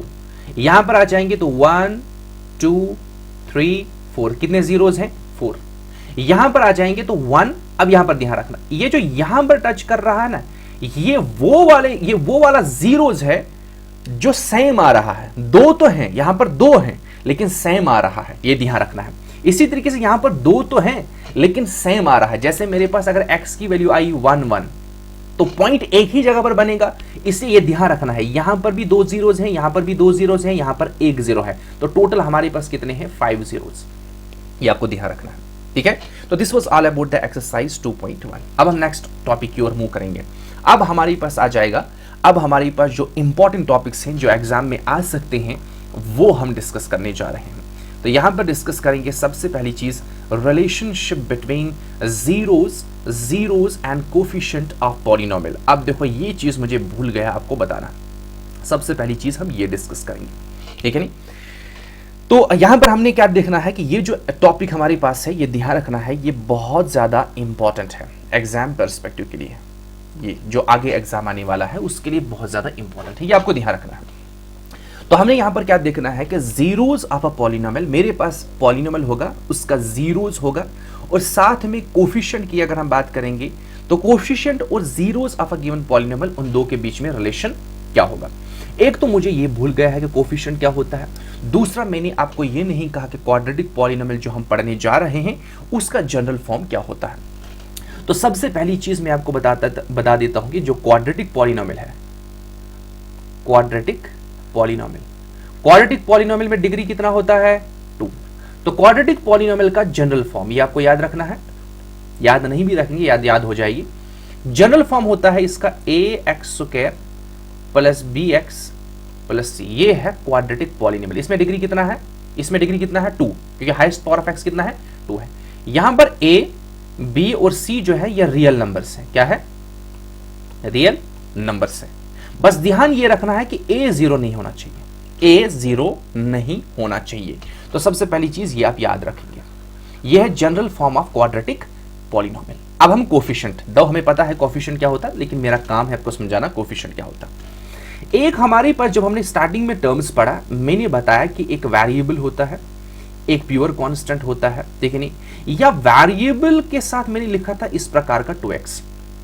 देखो ये वाला कांस्टेंट टर्म जो होता है ना, इसको कहते हैं प्योर कांस्टेंट। क्या कहा जाता है, प्योर कांस्टेंट, मतलब इसके साथ वेरिएबल का लेना देना नहीं है। दो हम लिख सकते हैं x⁻0, लेकिन इसको कहेंगे प्योर कांस्टेंट। लेकिन जो यहां पर 2 है, जो यहां पर मैंने x के साथ 2 लिखा, ये भी कांस्टेंट ही है, ये चेंज नहीं होगा, ये कांस्टेंट ही है, लेकिन ये वेरिएबल के साथ है। मतलब ऐसा कांस्टेंट जो वेरिएबल के साथ होगा उसको कहते हैं coefficient,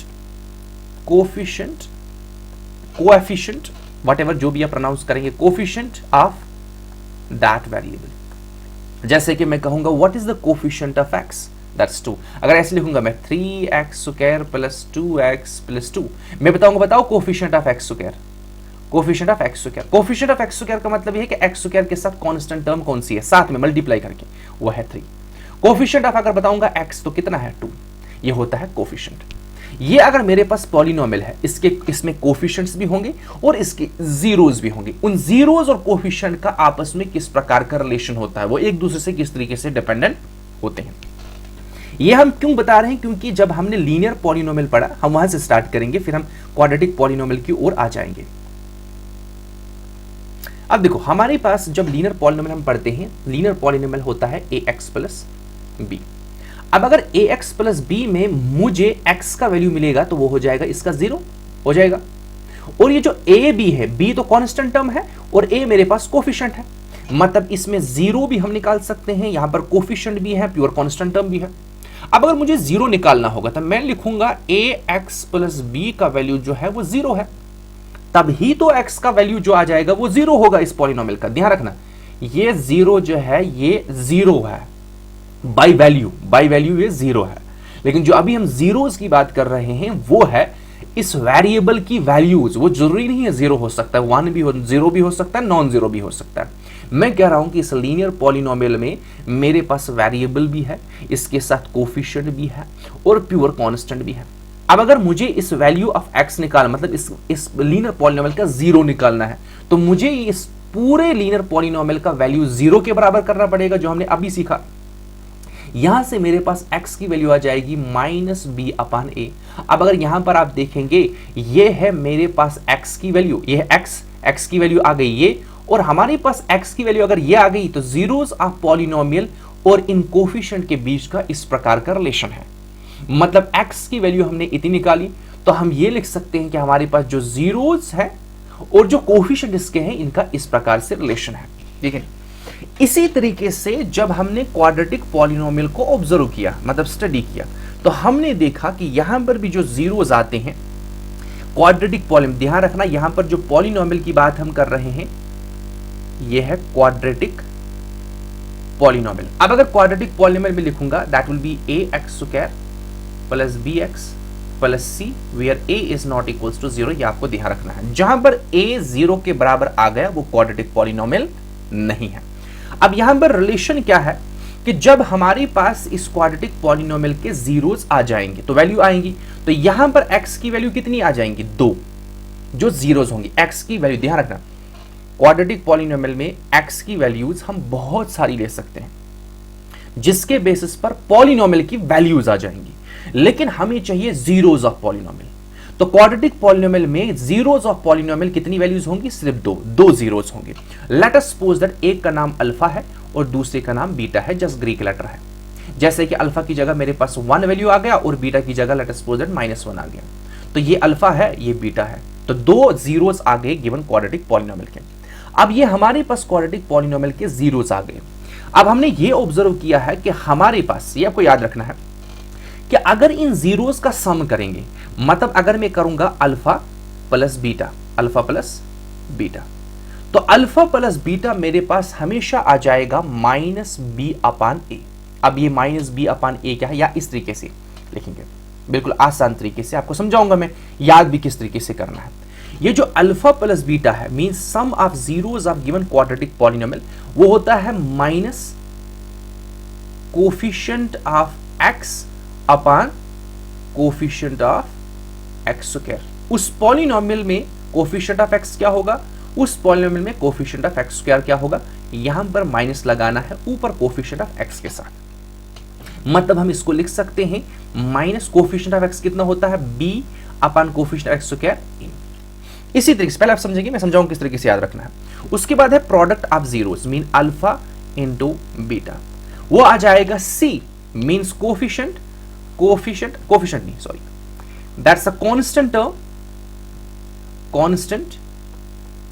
constant term upon coefficient of x square. Constant term क्या है c, coefficient of x square क्या है a। अब आपको ध्यान रखना है, मैं बता दूंगा ट्रिक किस तरीके से आपको याद रखना अगर कंफ्यूजन होगी। ट्रिक इस प्रकार का है, देखो हमारे पास क्वाड्रेटिक पॉलिनोमियल है, एक मिनट इनको समझाता हूं, ये दोनों चीजें आपको याद रखनी है, ये मजबूरी है क्वेश्चन को सॉल्व करने के लिए। मेरे पास हमारी पास ax square plus bx plus c है। तो सबसे पहली चीज अगर आपके माइंड में आ जाएगी, जब relationship between zeros and coefficient of quadratic polynomial आप डिस्कस करते हैं, तो आप सबसे पहले क्या निकालते हैं, सम ऑफ, क्या निकालते हैं, ध्यान रखना है। सबसे पहले मैं इसको 1 लिखूंगा, सबसे पहले क्या लिखते हैं, सम, ठीक है नहीं, तो सम ऑफ जीरोस क्या लिखते हैं, सम ऑफ जीरोस। तो सम ऑफ जीरोस में आप यहां पर क्या लिखेंगे, देखो जब हमने सम लिखा, जो हम ऐड करते हैं तो ऐड के बाद, जैसे हम पहली क्लास में सीखते हैं तो पहले ऐड सीखते हैं, तो ऐड के बाद फिर सब्ट्रैक्ट सीखते हैं। तो जो ही आपको यहां पर दिखा सम ऑफ जीरोस, तो यहां पर इक्वल में लिखेंगे माइनस, ये सम है यहां पर माइनस लिखेंगे, बस हमें पता है एक ही टर्म के साथ, एक ही रिलेशन के साथ नेगेटिव है, ठीक है नहीं। उसके बाद माइनस के साथ क्या लिखेंगे, माइनस के साथ आप लिखते हैं b/a, ध्यान रखना आप लिखते हैं b/a। अब देखो जब पहला आप पढ़ रहे हैं सम, और यहां पर लगा रहे हैं इस सम के बेस पर यहां पर, उसके बाद आएगा माइनस। ये ध्यान जस्ट याद रखने का तरीका है, बाकी कोई हार्ड एंड फास्ट रूल नहीं है। हमारे पास पहला आप क्या डिफाइन करते हैं, सम ऑफ जीरोस, तो यहां पर लिखेंगे इज इक्वल टू माइनस, फिर b/a। अब b/a अगर देखेंगे तो ये हमारे पास दूसरा और पहले का रिलेशन, दूसरे और पहले का रिलेशन, ध्यान रखना पहला सम, ध्यान रखना पहला सम, यहां पर माइनस लगाएंगे, सम अगर है तो यहां पर माइनस लगाएंगे, पहला ये पहला टर्म आपके पास है, तो निकालेंगे दूसरे और पहले का रिलेशन, दूसरे और पहले का रिलेशन। अब देखो दूसरा आ जाएगा हमारे पास प्रोडक्ट, क्या आ जाएगा, प्रोडक्ट ऑफ जीरोस। तो प्रोडक्ट ऑफ जीरो जो हमारे पास, अब आपको माइनस नहीं लगाना है क्योंकि प्रोडक्ट के बाद हम माइनस नहीं लिखेंगे, कोई माइनस नहीं लिखेंगे, अब ये रूल कोई नहीं है, ट्रिक है, ठीक है नहीं। प्रोडक्ट के बाद अब यहां पर कोई माइनस नहीं लिखेंगे, तो लिखेंगे थर्ड और पहला। देखो यहां पर आपने लिखा दूसरा और पहला, यहां पर लिखेंगे आप तीसरा और पहला। इस तरीके से दूसरा अपान पहला, तीसरा अपान पहला, इस तरीके से आप याद रखेंगे। बाकी आपको अपनी मर्जी है, जिस तरीके से आपको याद रखना है आप रख सकते हैं। अब इसका एप्लीकेशन क्या है, अब इसका एप्लीकेशन क्या है वो हमने सीखना है। इसका एप्लीकेशन ये है कि लेट अस सपोज दैट आपके पास क्वाड्रेटिक पॉलिनोमियल नहीं दिया है, आपके पास दिया है sum of zeros of polynomial p of x। ये दिया नहीं है, पॉलिनोमियल दिया नहीं है, सम ऑफ जीरोस उसके दिए है, लेट अस सपोज दैट 2, और product of zeros of p of x दिया है, लेट अस सपोज दैट 3। आपको पूछा जा रहा है बताओ ये क्वाड्रेटिक पॉलिनोमियल कौन सी है। तो ये आसानी होगी, आप किस तरीके से निकाल सकते हैं अगर आपके पास ये कंसेप्ट होगा कि प्रोडक्ट ऑफ जीरो किसके बराबर होता है, सम ऑफ जीरो किसके बराबर। हमेशा सम को पहले दर्जे पर देंगे, सम ऑफ जीरोस, फिर प्रोडक्ट ऑफ जीरोस, फिर आसान रहेगा। तो अब हमारे पास जो नेक्स्ट है वो ये है कि अभी तक हम जीरो जीरो कह रहे हैं, तो लेकिन निकालेंगे कैसे हम ये जीरोस, किस तरीके से हम फाइंड आउट करेंगे। अब क्वाड्रेटिक पॉलिनोमियल के लिए हमारे पास जो क्लास 9th में भी हमने सीखा है, अगर आपको याद होगा, देखिए नहीं, that is a middle term splitting. Middle term splitting method से हम किसी भी क्वाड्रेटिक पॉलिनोमियल्स के जीरोस निकाल सकते हैं। बस ये ध्यान रखना है, जीरोस ऑफ पॉलिनोमियल उस पॉलिनोमियल के वेरिएबल की वो वैल्यू होगी जिस वैल्यू पर वो पूरा पॉलिनोमियल का वैल्यू कितना आ जाएगा, 0। अब मिडल टर्म स्प्लिटिंग जो हमारे पास है, मिडल टर्म स्प्लिटिंग मेथड जो हमारे पास है वो किस तरीके से वर्क करता है, ये हमने क्लास 9 में सीखा। जैसे कि मेरे पास यहां पर एक क्वाड्रेटिक पॉलिनोमियल है, या कोई भी आप क्वाड्रेटिक पॉलिनोमियल ले सकते हैं। अब यहां पर क्या है कि मेथड ही बता रहा है कि जो मिडल टर्म है, मिडल टर्म पूरी लेनी है, मिडल टर्म के साथ जो साइन भी है वो भी लेना है। ये जो मिडल टर्म है इसको स्प्लिट करना है। क्या करना है, स्प्लिट करना है, इसको तोड़ना है। अब किस तरीके से तोड़ना है, इस तरीके से तोड़ना है, मतलब ये एटलीस्ट दो हिस्सों में आप इसको तकसीम करेंगे। ध्यान रखना है 3 पार्ट्स में डिवाइड नहीं करना है। कितने पार्ट्स में डिवाइड करना है, 2 पार्ट्स में। जब 2 पार्ट्स में इसको डिवाइड करेंगे, अब डिवाइड का मतलब ये नहीं है डिवीजन नहीं है, पार्ट्स करना है, ठीक है नहीं, 2 हिस्सों में बांटना है, तोड़ना है, ठीक है नहीं। तो इन 2 पार्ट्स में हमारे जब ये 2 पार्ट्स आ जाएंगे, उन 2 पार्ट्स का सम करके यही मिडल टर्म आना चाहिए। किसके बराबर आना चाहिए, मिडल टर्म के बराबर आना चाहिए। जैसे कि यहां पर मिडल टर्म कितना है, 9x, मतलब 9x को आप इस तरीके से तोड़ेंगे। ये तो आसान है कि 9x आना चाहिए, हम किसी भी तरीके से 9x ला सकते हैं, जैसे 7 + 2 लिख सकते हैं, 5 + 4 लिख सकते हैं, 8 + 1 लिख सकते हैं, ये तो आसान है। अब दूसरा जो पार्ट है, जो दूसरा है कि सम करके, मतलब 2 पार्ट्स में आपने इसको तोड़ा, 2 पार्ट्स में जो तोड़ा वो 2 पार्ट्स का सम कितना आना चाहिए, मिडल टर्म के बराबर ही आना चाहिए। लेकिन उन 2 पार्ट का प्रोडक्ट जो आना चाहिए वो किसके बराबर आना चाहिए, ध्यान रखना, product of first and last term, ये आपको ध्यान रखना।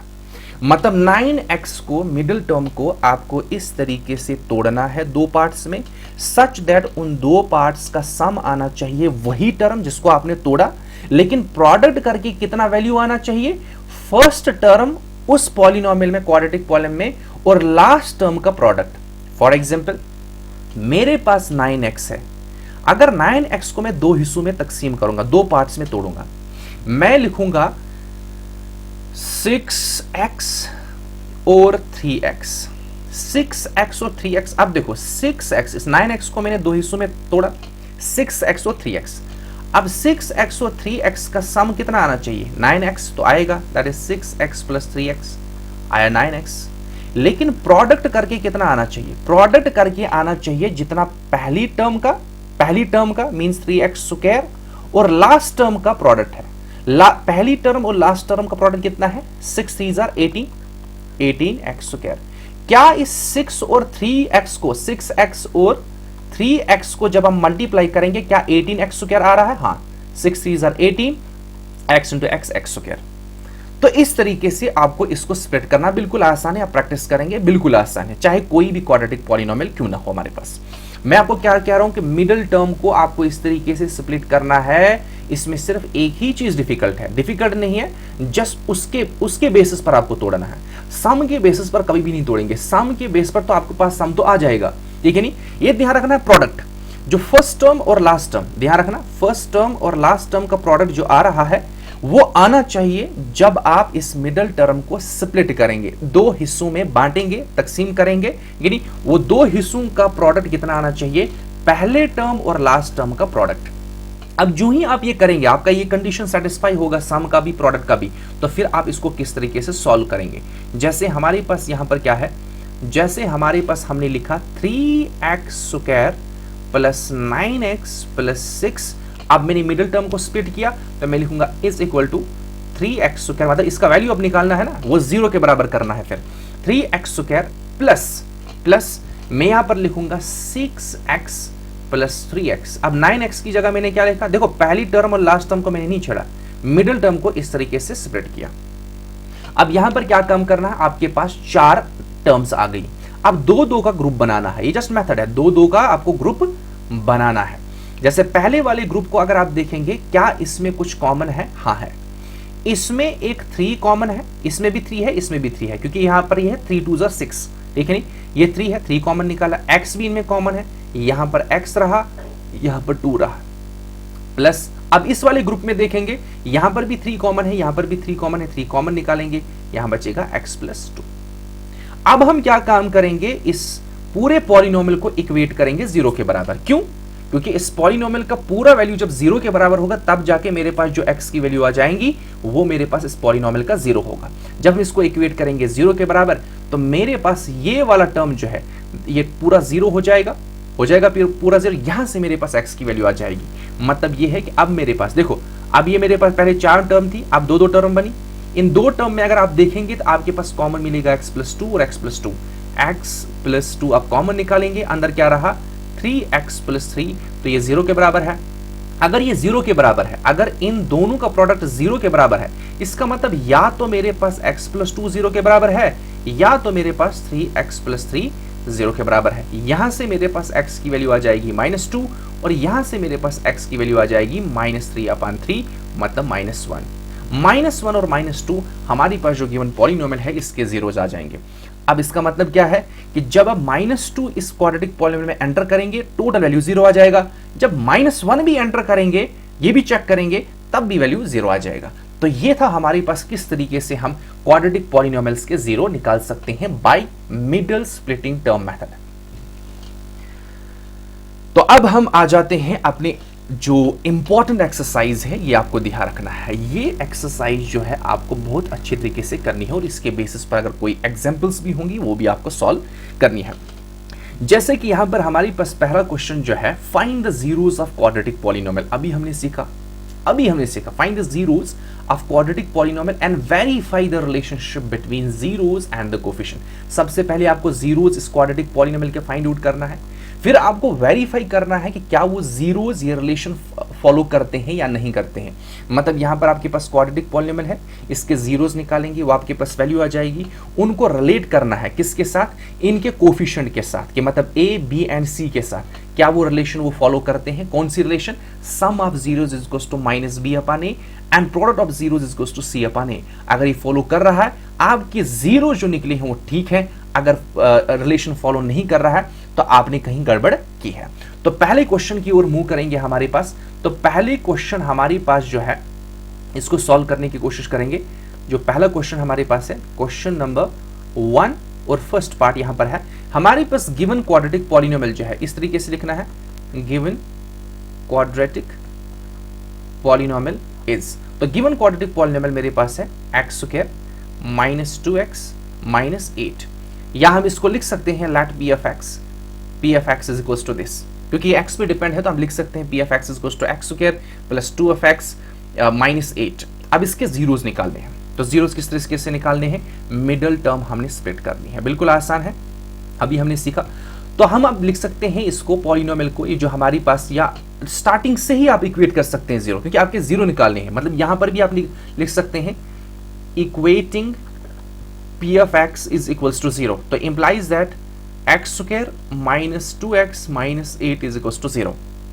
अब हमने ये क्यों इक्वेट जीरो किया मैंने आपको डिटेल में समझाया है, ठीक है। अब हमें मिडिल टर्म पे फोकस करना है। ध्यान रखना, मैंने पहले कहा कि मिडिल टर्म के साइन भी आपको लेना है। जो मैंने एग्जांपल में बताया वहां पर साइन प्लस था, कोई गड़बड़ नहीं था, यहाँ पर माइनस है, ध्यान रखना है। अब देखो इसको स्प्लिट किस तरीके से करूंगे। ये जो 2 है, मुझे चाहिए 2 को इस तरीके से स्प्लिट करना है कि मुझे वापस -2x आना चाहिए। कितना आना चाहिए? -2x आना चाहिए। ध्यान रख, माइनस भी आना चाहिए, लेकिन प्रोडक्ट करके कितना आना चाहिए? 8 × x²। लेकिन यहाँ पर माइनस है, प्लस माइनस माइनस -8x²। मतलब मेरे पास सम करके कितना आना चाहिए? -2x, और प्रोडक्ट करके कितना आना चाहिए?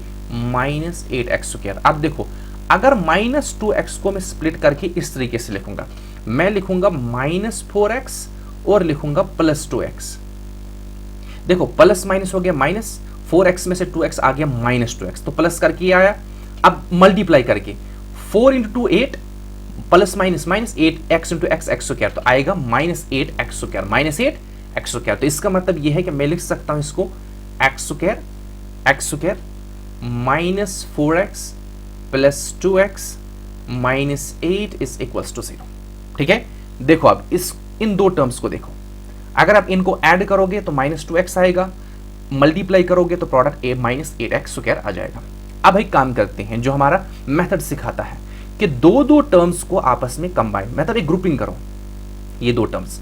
अब इन दो टर्म्स में कॉमन क्या है? शाबाश, इन दो टर्म्स में x कॉमन है, तो यहां पर रहा x, अंदर रहा -4।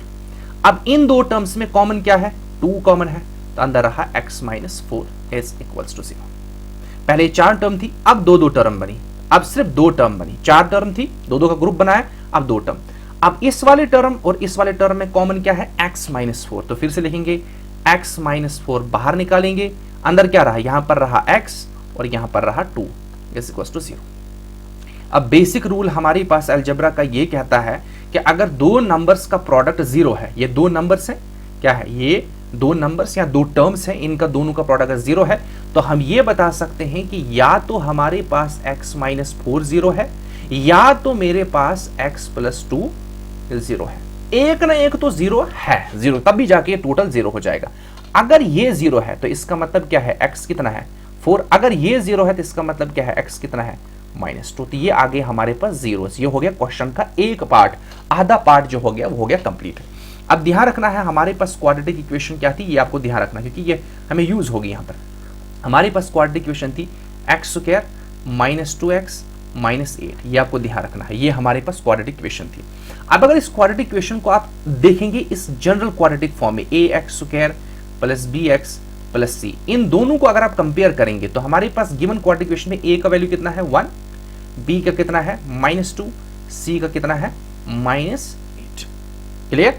अब हमने नेक्स्ट पार्ट करना है relationship between zeros and coefficient of given polynomial, that's x² -2x -8। तो पहला रिलेशन हमने क्या देखना है? शाबाश, पहला रिलेशन हमने देखना है, ध्यान रखना, मैंने अभी आपको पहला जब भी रिलेशन देखेंगे तो पहले देखेंगे सम। क्या देखेंगे? सम ऑफ जीरोस। तो अभी हमारे पास जीरोस हैं, अब हमने नोटेशन नहीं इस्तेमाल करा, हमने जीरोस निकाले। तो सम ऑफ जीरोस, जिसको हम अल्फा प्लस बीटा लिखते हैं, वो किसके बराबर है? हमें सम ऑफ जीरोस करना है अल्फा प्लस बीटा, मतलब दो जीरो जो है उनका सम करना है। तो पहला जीरो ये है 4 और दूसरा कितना है? -2। तो हम लिखेंगे 4 + -2। 4 + -2 कितना आ जाएगा हमारे पास? 2। अब हमने ये देखना है क्या ये 2 जो है ये इस फॉर्म में है -b/a, क्या -b/a की फॉर्म में है? अब अगर b देखेंगे तो b मेरे पास है -2, कितना है? b कितना है? -2, लेकिन मेरे पास यहां पर आ गया 2, और a जो मेरे पास है वो है 1, और मेरे पास 1 नहीं है, लेकिन मैं लिख सकता हूं इसको, जैसे ये 2 है इसको लिखूंगा -2/1। अब देखो -b/a हो गया वेरीफाई। अब हम दूसरा क्या लिखेंगे? प्रोडक्ट। दूसरा क्या लिखेंगे? Product of zeros. तो प्रोडक्ट ऑफ जीरोस मीन 4 × -2, तो कितना आ जाएगा? -8। और मेरे पास आना चाहिए था प्रोडक्ट ऑफ जीरो c/a। अब c तो आ गया -8, a है ही नहीं, तो लिखेंगे /1 हो गया, ये भी वेरीफाई। तो इस तरीके से हम इन क्वेश्चन को सॉल्व कर सकते हैं। तो इसी तरीके से बाकी क्वेश्चंस भी आपको इसी तरीके से सॉल्व करना है, बिल्कुल आसान है, इसमें टाइम आपको वेस्ट नहीं करना है। मेरा मकसद था क्वेश्चन को किस तरीके से अप्रोच करना है वो मैंने आपको सिखाया। जैसे अभी यहाँ पर ये वाला क्वेश्चन है, यहाँ पर मिडिल टर्म आपको स्प्लिट करना है, बिल्कुल आसान है। -4s है तो -4s को आप लिखेंगे -4s -2s और -2s -2s हो गया -4s, और अगर इसको मल्टीप्लाई करेंगे तो minus into minus plus 2 into 2 4s into x square. इसी तरीके से आप यहाँ पर भी मिडिल टर्म को स्प्लिट कर, अब यहाँ पर ध्यान रखेंगे, इसको पहले रीअरेंज करेंगे क्योंकि आपको लिखना है इसको 6x स्क्वायर -7x -3, नहीं तो -3 को वहीं पर लिखेंगे, -3 को स्प्लिट करेंगे, नहीं -3 को स्प्लिट नहीं करना है, x वाले टर्म को स्प्लिट करना है, ये आपको ध्यान रखना है। इसी तरीके से ये बिल्कुल आसान है, ये भी आप सॉल्व कर सकते हैं, ये भी आप सॉल्व कर सकते हैं, बिल्कुल इसी तरीके से। अब हम मूव करेंगे कि हमारी पास जो नेक्स्ट इंपॉर्टेंट क्वेश्चन है वो हमने डिस्कस करना है, that is find the quadratic polynomial. जो अभी तक हमने relationship between zeros and coefficient पढ़ा, उसका एप्लीकेशंस यहाँ पर है, वो हम अप्लाई यहाँ पर करेंगे। तो क्वेश्चन नंबर 2 में एक पार्ट हम डिस्कस करेंगे, तो इसी तरीके से आप बाकी सारे पार्ट जो हैं उसी बिल्कुल सेम तरीके से आप सॉल्व करेंगे, ठीक नहीं। फिर मैं आगे जाके कुछ एग्जांपल्स भी मैंने प्रेजेंट की है, वो भी बता दूंगा किस तरीके से आपको अप्रोच करना है, ठीक है। तो पहला क्वेश्चन जो हमारे पास बता रहा है कि आपको क्वाड्रेटिक पॉलिनोमियल निकालना है। क्या निकालना है? Quadratic polynomial. आपके पास क्वाड्रेटिक पॉलिनोमियल नहीं दिया है, क्वाड्रेटिक पॉलिनोमियल निकालना है जिस क्वाड्रेटिक पॉलिनोमियल का सम एंड प्रोडक्ट ऑफ जीरोस नहीं दी है, सम ऑफ जीरोस और प्रोडक्ट ऑफ जीरोस का वैल्यू यहां पर दिया है, तो आपको क्वाड्रेटिक पॉलिनोमियल निकालना है। So let us suppose that, पहले यहां पर लिखेंगे हमारे पास सॉल्यूशन फर्स्ट पार्ट का, हमारे पास कि हमारे पास गिवन जो है, गिवन ये है सम ऑफ जीरोस। ध्यान रखना पहला वाला टर्म सम वाला, सम ऑफ जीरोस है, वो कितना है 1/4, और प्रोडक्ट ऑफ जीरोस कितना दिया है -1, ये गिवन है। हमने क्या निकालना है, ये ध्यान रखना, हमने निकालना है क्वाड्रेटिक पॉलिनोमियल। हमें नहीं पता है क्वाड्रेटिक पॉलिनोमियल कौन सी है, तो late us suppose that the required polynomial mean quadratic polynomial b ax square plus bx plus c। क्योंकि क्वाड्रेटिक पॉलिनोमियल तो ऐसी होगी, लेकिन हमारे पास दी नहीं है। अब देखो हमारे पास x स्क्वायर जो है क्वाड्रेटिक पॉलिनोमियल में x स्क्वायर तो होना चाहिए, वो है, x होना चाहिए, वो है, कांस्टेंट नहीं है, ना तो हमारे पास a का वैल्यू है, ना तो हमारे पास b का वैल्यू है, ना तो हमारे पास c का वैल्यू। अगर ये तीन वैल्यू मुझे मिले तो मैं यहां पर एंटर करूंगा, मेरे पास रिक्वायर्ड पॉलिनोमियल मिलेगा। अब हम ये कैसे निकालेंगे, क्योंकि हमें पता है we know that sum of zeros वो किसके बराबर होता है -b/a, लेकिन वो गिवन है मेरे पास 1/4। मतलब क्या है कि -b/a जो है वो किसके बराबर है 1/4 के। अगर यहां पर -b/a 1/4 के बराबर है, इनके करस्पॉन्डिंग न्यूमरेटर डिनोमिनेटर आपस में बराबर होंगे। तो मतलब ये है कि अगर इनको कंपेयर करेंगे तो मेरे पास आ जाएगा -b जो है 1 के बराबर एंड a जो है वो 4 के बराबर। यहां से मेरे पास b निकला -1 और a निकला 4। अब मुझे क्या चाहिए c, तो अब आप आ जाएंगे सेकंड रिलेशन पर, that is the product of zero. बिल्कुल आसान है, प्रोडक्ट ऑफ जीरोस किसके बराबर होता है c/a, लेकिन c/a मेरे पास कितना दिया है -1, तो मैं यहां से c निकाल सकता हूं, c will be equals to -a। अब a कितना है 4, तो c कितना आ जाएगा -4। a भी मेरे पास आ गया, b भी आ गया, c भी आ गया, सारी वैल्यूज इसमें एंटर करेंगे तो मेरे पास रिक्वायर्ड क्वाड्रेटिक पॉलिनोमियल देखो क्या बनेगा, ax square means 4x square plus bx, b कितना है -1, b कितना है -1, तो आ जाएगा -x प्लस c कितना है, c है -4, लिखेंगे -4। ये है रिक्वायर्ड क्वाड्रेटिक पॉलिनोमियल। इस तरीके से हमें कोई भी क्वाड्रेटिक पॉलिनोमियल सॉल्व करनी है।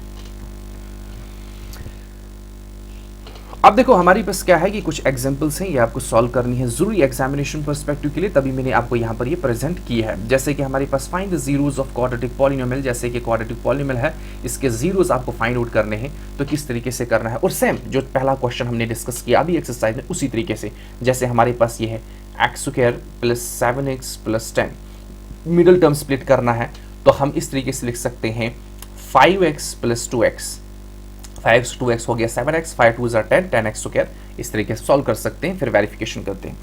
इसी तरीके से हमारे पास यहाँ पर सेम पैटर्न का क्वेश्चन है, यहाँ पर क्वाड्रेटिक पॉलिनोमियल जो है x स्क्वायर -3 है, ठीक है नहीं। अब आपको ध्यान यहाँ पर रखना है क्या हमारे पास यहाँ पर ये जो पॉलिनोमियल है क्या क्वाड्रेटिक है? बिल्कुल है, क्योंकि हमारे पास हाईएस्ट डिग्री टर्म जो है, हाईएस्ट डिग्री टर्म का जो साथ में कोफिशिएंट है जो a है वो 0 नहीं है, इसलिए मेरे पास एक क्वाड्रेटिक पॉलिनोमियल है। अब इसको किस तरीके से सॉल्व करना है? आप यहां से इसको सॉल्व कर सकते हैं आराम से, देखिए नहीं, जैसे इसको इस तरीके से भी लिख सकते हैं x square plus 0x minus 3, तब भी हम क्वाड्रेटिक पॉलिनोमियल कह सकते हैं। मिडिल टर्म स्प्लिट कर सकते हैं, या जनरली डायरेक्ट आप यहां से वैल्यूज निकाल सकते हैं। जैसे कि अगर ये एक्स स्क्वायर है तो इसको मैं लिख सकता हूँ -√3 का स्क्वायर, तो यहाँ से आपके दो वैल्यूज निकलेंगी, आ जाएगा a square minus b square, वो फॉर्मूला अप्लाई कर सकते हैं और यहाँ पर यह रिलेशनशिप आप क्या कहते हैं कि वेरीफाई कर सकते हैं। अब इसके बाद हमारे पास क्या है कि जो फाइनल एग्जाम में क्वेश्चंस आते हैं, इसी तरीके से ये वाला क्वेश्चन भी है, ये आप सॉल्व कर सकते हैं। ये मैंने प्रेजेंट इसलिए किए हैं कि ये सारी एग्जांपल्स आपको सॉल्व करनी है जो अभी तक हमने सीखा है। जैसे आपको क्वाड्रेटिक पॉलिनोमियल निकालना है, उसका सम और प्रोडक्ट, जैसे ये सम दिया है, प्रोडक्ट दिया है, आप आसानी से क्वाड्रेटिक पॉलिनोमियल निकाल सकते हैं। अब हमारे पास फाइनल पॉइंट जो हमारे पास है वो ये है, ये सिर्फ एक साल के क्वेश्चन पेपर से मैंने एक दो क्वेश्चन उठाए। क्वेश्चन किस तरीके से आते हैं, जैसे कि हमारे पास यहाँ पर ये MCQ में है, बिल्कुल 1 मार्क्स। ध्यान रखना है कि 1 मार्क्स के क्वेश्चन आते हैं, आप आसानी से मार्क्स ले सकते हैं। जैसे in standard form of quadratic polynomial ax square plus bx plus c, ये स्टैंडर्ड फॉर्म अभी हमने डिस्कस किया है। यहाँ पर पूछा जा रहा है a, b and c r। अब ऑप्शन, सब ऑप्शन को जब भी ये सॉल्व करेंगे सारे ऑप्शन को अच्छे तरीके से देखेंगे, जल्दबाजी नहीं करेंगे। यहाँ पर बताया गया है all are real numbers. Okay, बिल्कुल ठीक है। हमने देखना बेस्ट ऑप्शन कौन सा है, ऑल आर रेशनल नंबर। ठीक है, हो सकता है a is non zero real number and b and c are any real number, ये करेक्ट है।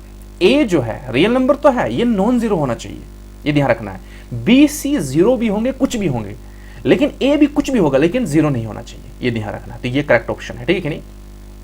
उसके बाद हमारे पास ये क्वेश्चन आया है, find the zeros of quadratic polynomial. बिल्कुल आसान है, बिल्कुल आसान। जैसे हमने अभी क्वेश्चन डिस्कस किया, मिडिल टर्म स्प्लिट करना है, जैसे 6 2 12 हमारे पास आना चाहिए, ठीक है नहीं। तो हमारे पास क्या है कि अगर यहाँ पर लिखेंगे, इसको स्प्लिट करेंगे -6x -2x, तो ये आ जाएगा -8x, 6 2 12 हो गया। इस तरीके से आप सॉल्व कर सकते हैं, बिल्कुल आसान है, ठीक है नहीं। ये 1 मार्क्स का है, ये परहैप्स 3 मार्क्स का हो सकता है या 2 मार्क्स का हो सकता है, बिल्कुल आसान है। तो this was all about polynomial. तो नेक्स्ट हम डिस्कस करेंगे क्या कहते हैं, क्वाड्रेटिक इक्वेशन। अब थोड़ा सा यहाँ पर MCQs के रिलेटेड हल्का सा मैं आपको बता देता हूँ कि कभी कभार अगर एग्जाम में आ जाएगा कि कौन सा क्वाड्रेटिक पॉलिनोमियल हो सकता है या नहीं हो सकता है। फॉर एग्जाम्पल अगर मैं आपको बता दूंगा क्या हमारे पास ये x + 2 क्वाड्रेटिक पॉलिनोमियल है, बिल्कुल भी नहीं है, क्योंकि हमारे पास यहाँ पर a 0 के बराबर है। अगर ऐसा पूछा गया है कि 1/x स्क्वायर प्लस 2 जो है क्या एक क्वाड्रेटिक पॉलिनोमियल है, फिलहाल के लिए पॉलिनोमियल है ही नहीं। आप देखेंगे ना 2 यहाँ पर, तो आप क्लिक करेंगे तो ऐसा है नहीं। तो इस तरीके से अगर क्वेश्चन आ जाएगा कौन सा क्वाड्रेटिक पॉलिनोमियल, आपको क्वाड्रेटिक पॉलिनोमियल के एक ही ध्यान रखना है, अगर a 0 है तो वो क्वाड्रेटिक पॉलिनोमियल नहीं है। अगर a नॉन जीरो है और पावर x स्क्वायर है तो हमारे पास मतलब 2 पावर है, तो हमारे पास वो क्वाड्रेटिक पॉलिनोमियल है।